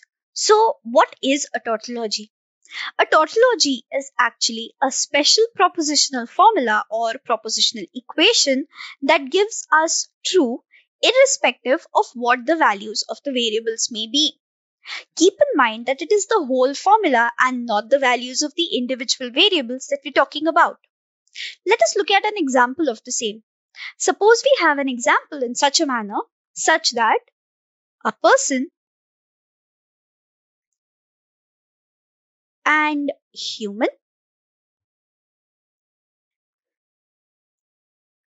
and good day implies happy. So, what is this particular formula telling you here? This particular formula is just a way in which we can actually show a given tautology. If there is a person and this person is human and this human has had a good day, there is a chance that this person would be happy. So, if it is a person and it's a human, can you see there is an and? So if it is true and this person has had a good day, then this person would be happy. So as you can see, this tautology is always going to be true, or this particular formula is always going to give you a true value at the end. Let us look at another example to actually understand this completely, because here there might be some lacuna. Let us look at the formula A or not A. In order to better understand what these values are, let us draw the truth table for the same. A and not A. So A can have values true and false, and not A will have the opposite values, which are negations of the original values. So we would get false and true here. If we take the OR operation of true with false, we get a true. And if we take the OR operation or OR connective with false and true, we again get true. So this means that irrespective of what the initial values of the variables were, the final values that we've received are always true. This is what a tautology is. Any value or any propositional equation that in the end, irrespective of the variables, always gives a true value is known as a tautology. Next, let us look into the other concept that is a part of propositional logic, namely contradiction. Now, contradiction is something that contains a combination of variables, that is, propositional variables, and connectives in such a manner that this particular equation is always going to give us a value of false. One of the simplest methods of understanding a contradiction is actually carrying out a formula of this type. Say, for example, we have an event A such that it forms a formula A and not A. Let us try to understand this particular formula. What does this mean? So, if A is true, then not A would be false, right? Whereas if A were false, not A would be true. In any case, A with not A occurring in an AND connective will actually give us false in both cases.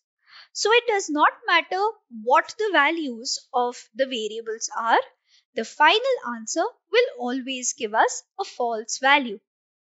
This is what a contradiction is. Let us look at this with an example.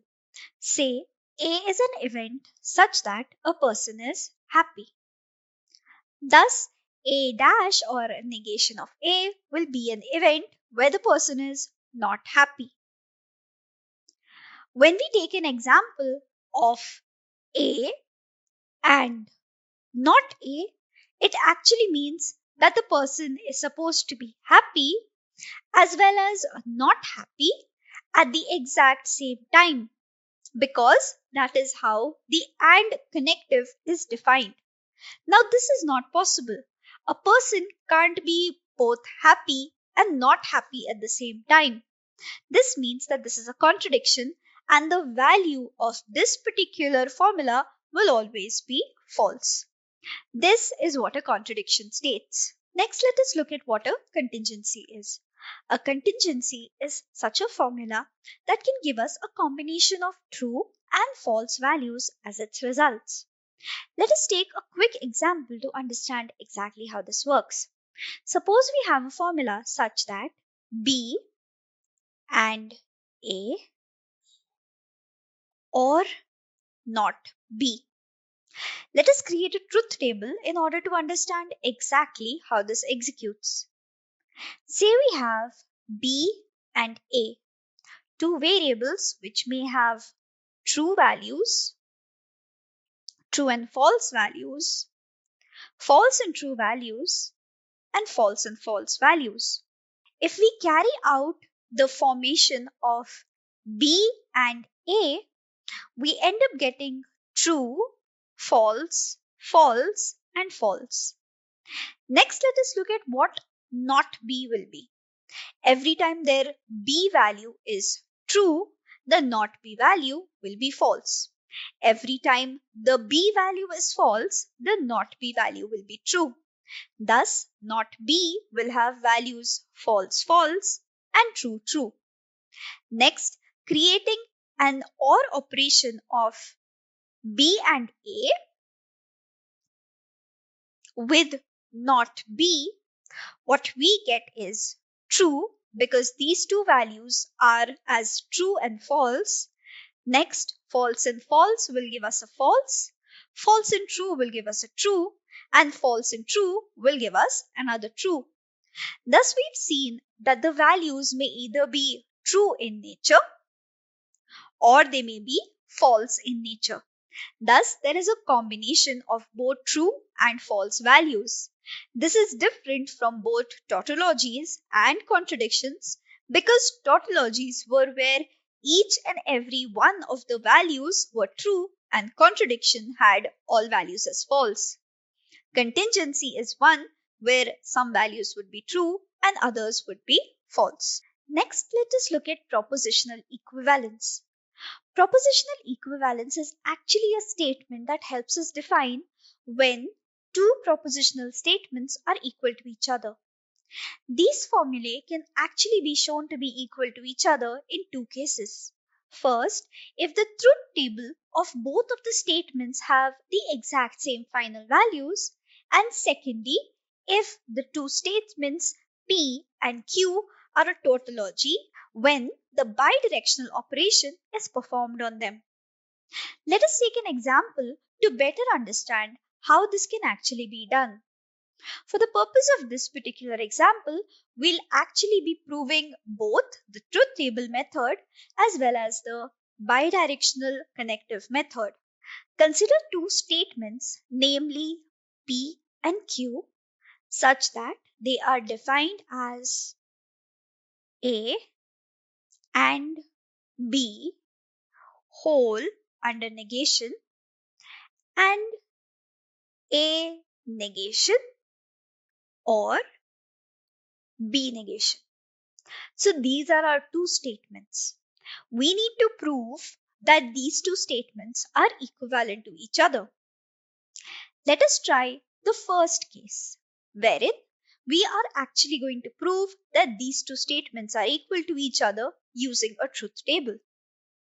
Say we take A and B such that A is equal to true or true or false or false. Similarly, let B have possible values of true, false, true, and false. If we take the operation A and B, we would ideally get the result true, false, false, and false. Let us preserve this result for some time. Next, let us see what not of this particular column would be. So wherever there was initially true, we would now get false. So we've got false, true, true, and true. Next, let us look at the truth table for the statement Q. We've got not A and not B. Initially, since A was T, we will now consider not A to be false. Thus, A will have possible values of false, false, true, and true. On the other hand, not B will similarly have values of false, true, false, and true. Taking the last operation, which is not A or not B, we get a final answer of false, true, true, and true. Observe the final values in the columns given here. As you can see, all of the final values are the same. This means that we've got false with 3 trues for both of these final values. This implies that these two statements P and Q are equivalent to each other since their truth tables are both equivalent to each other. Next, let us try to prove the second part of this particular propositional equivalence. We can also say that two statements are equivalent to each other if the two statements in the biconditional connective are actually forming a tautology. So let us look into how it happens. If we've got A and B such that A has a possible value of true, true, false, and false, and B has a possible value of true, false, true, false. Then, as we've already seen in the truth table earlier, not of A or B will actually provide us with false, true, true, true. Similarly, as we've already seen in the initial truth table, not A or not B will provide us with a truth table of false, true, true, true. Let us take the bidirectional connective, that is, if and only if here, of the two given columns. Not of A or B with if and only if connective along with not A or not B. Now, as per the if and only if connective, if and only if gives true if the two values that are interacting with each other are of the same type. So here we've got false with false. These two values are of the same type. As a result, our bidirectional connective will give a value of true. Next, we've got true with true. Again, two values interacting with each other and of the same type. So we'll have the value true. Similarly, true and true. As we can see, all of the values here are giving a true irrespective of what the initial values of the operators were. This is what a tautology is. As we've already seen previously, a tautology is that particular formula which actually provides us with true irrespective of what the inputs might be. So here we've proven using both the tautology or the bidirectional method as well as the truth table method that the two statements given in the example are actually equivalent to each other. Next, let's come on to the first of three connected topics, namely inverse. Inverse is actually based upon our conditional connective, which is the arrow connective, or it's also known as the if-then connective. Now, the if-then connective is actually one which is split up into two separate portions. We've got the hypothesis, that is the if statement, and the conclusion, which is the then part. If the hypothesis is true, then the conclusion also holds. That is what is the explanation of this. Now, what is inverse? Inverse is the negation of both the hypothesis and the conclusion. Thus, we have a statement such that A gives B, then inverse of A gives B will be not A gives not B. Let us understand this with a practical example. Suppose A is a statement stating sleep well, and B is a statement fresh. This means that A gives B actually means if you sleep well, you will be fresh. So, not A gives not B implies that if you don't sleep well, then you will not be fresh. This is how an inverse works. Next, let's look at converse. Converse again is actually dependent upon the if-then connective. We already know that the if-then connective has two parts to it. The hypothesis, which I'm denoting by the H, and the conclusion, which I'm denoting here by a C. What is the converse of this particular if-then conditions?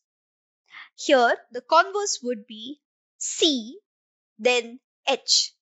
This means that the converse flips the position of the hypothesis and the condition. What the converse helps with is actually improving the bidirectional connective. So, if in any given statement the actual hypothesis and its condition is true, as well as the converse of that hypothesis and condition is true, then we can say that H, if and only if C. Let us understand this with an example. Let A be an event such that we are sleeping well. Let B be an event of being fresh. If we take A gives B, this means that if we sleep well, we will be fresh. The converse of this would be B giving A, meaning if we are fresh, we have slept well. So this means that we are actually flipping our hypothesis and condition in order to get a completely new if-then statement. Lastly, let's look at the contrapositive. The contrapositive is actually defined as the converse of the inverse of any of the if-then statements.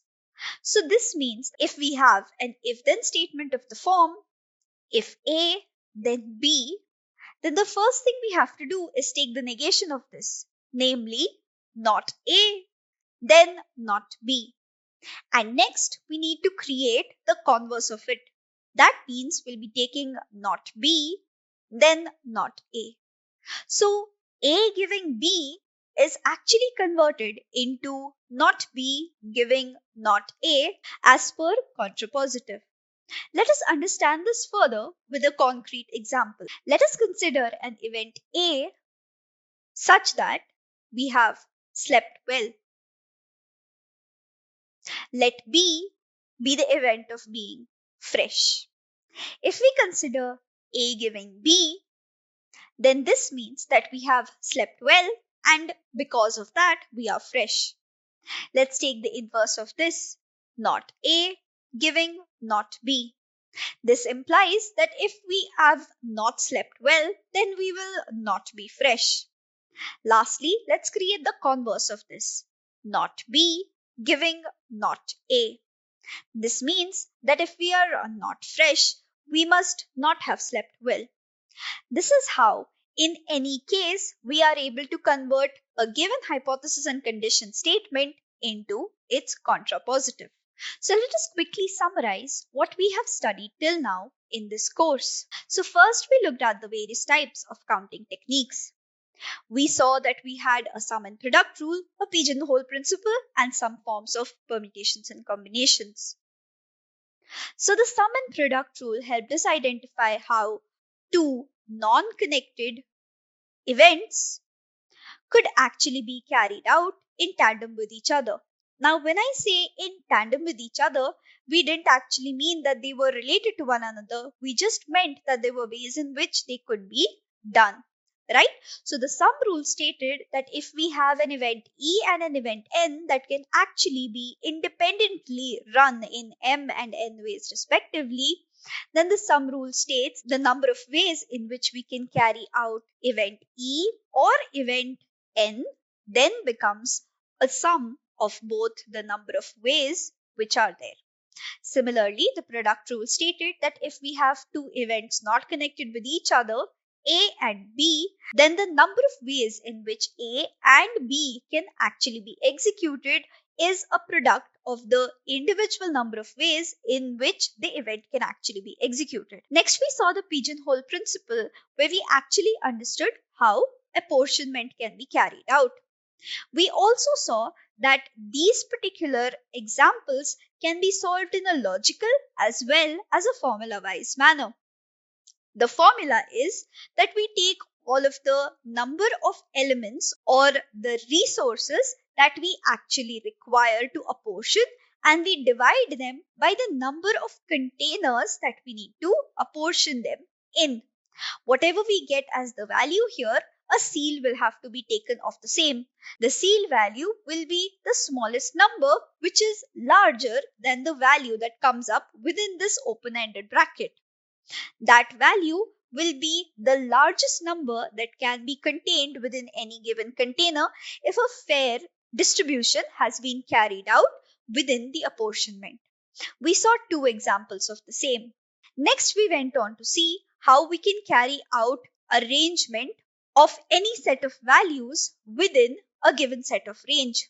So if we have a certain set of resources and we need to pick out a certain set of those resources and arrange them in a particular manner, that could be done via permutation. The formula of permutation is n factorial upon n minus r factorial, and permutation is often denoted by NPR. We also saw an example of how permutation could be used to determine the exact number of possible arrangements in a given scenario. Next, we also saw combination, wherein combination is a method by which we can select a particular number of resources from a given set of resources. The way in which combination works is that it only allows us to select elements. We are not allowed to arrange them as we did in permutations. The formula for combination is n factorial upon r factorial into n minus r factorial. Combination is also denoted by NCR. We also saw a practical implementation of combination in binomial theorem, where we were actually able to find out what x plus y raised to 4 would look like. Next, we went on to propositional logic, which, as we know, is a very large part of how machines are taught to learn themselves. Propositional logic is actually a combination of set theory and Boolean algebra, wherein it helps us exactly understand how statements interact with each other and provide values in Boolean forms. We understood what propositional logic was. We understood what the components of the propositional logic were, namely the propositional variable, the connectives, and the actual Boolean results. Next, we saw various types of connectives, namely OR and NOT, if then, and if and only if. We also saw how they could be used in various practical scenarios or using various practical statements. Next, we understood the three types of formulae that we have within propositional logic. The first was tautology, which says that the formula is always going to give you a true value. Next, we saw contradictions, which are formulae that always give a false value. Next, and lastly, we saw contingency, which were formulas that might give both true as well as false values.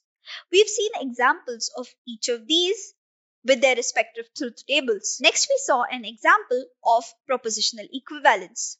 Here in propositional equivalence, we were able to exactly understand under what condition are two statements going to be equal to each other. Thus, we understood that two statements would be equal to each other if either their truth tables were equal to each other, or if putting the two statements into a bidirectional connective or an if and only if connective, we would be provided by a tautology. If any one of these two conditions were true, then the statements were supposed to be equivalent to each other. We also have seen an illustration of the same with an example. We saw how the truth tables of both the given statements actually gave the same results at the end. We also saw that if the two statements are put into a bidirectional connective, then they would give a complete set of truths, that is, a tautology. Lastly, we saw the three types of statements that are connected with the if-then connective. So, because of the if-then connective, we saw a first type of statement, which was the negation statement or the inverse statement, So, the inverse statement was the negation of the hypothesis and the conclusion. On the other hand, the converse statement actually flipped the position of the hypothesis and condition, thereby putting the condition in the hypothesis position and the hypothesis in the condition's position. Lastly, we looked at the contrapositive statement, which can actually be defined as the converse of the inverse. We've also seen how these work by taking a concrete example of the same. So this brings us to the end of our course, which is Basics of Discrete Mathematics Part 2. Thank you to everyone who has gone through and watched this course. If you haven't subscribed to our channel yet, I want to request you to hit the subscribe button and turn on the notification bell so that you don't miss out on any new update or video releases from Great Learning. If you enjoyed this video, show us some love and like this video. Knowledge increases by sharing, so make sure you share this video with your friends and colleagues. Make sure to comment on the video for any query or suggestions, and I will respond to your comments.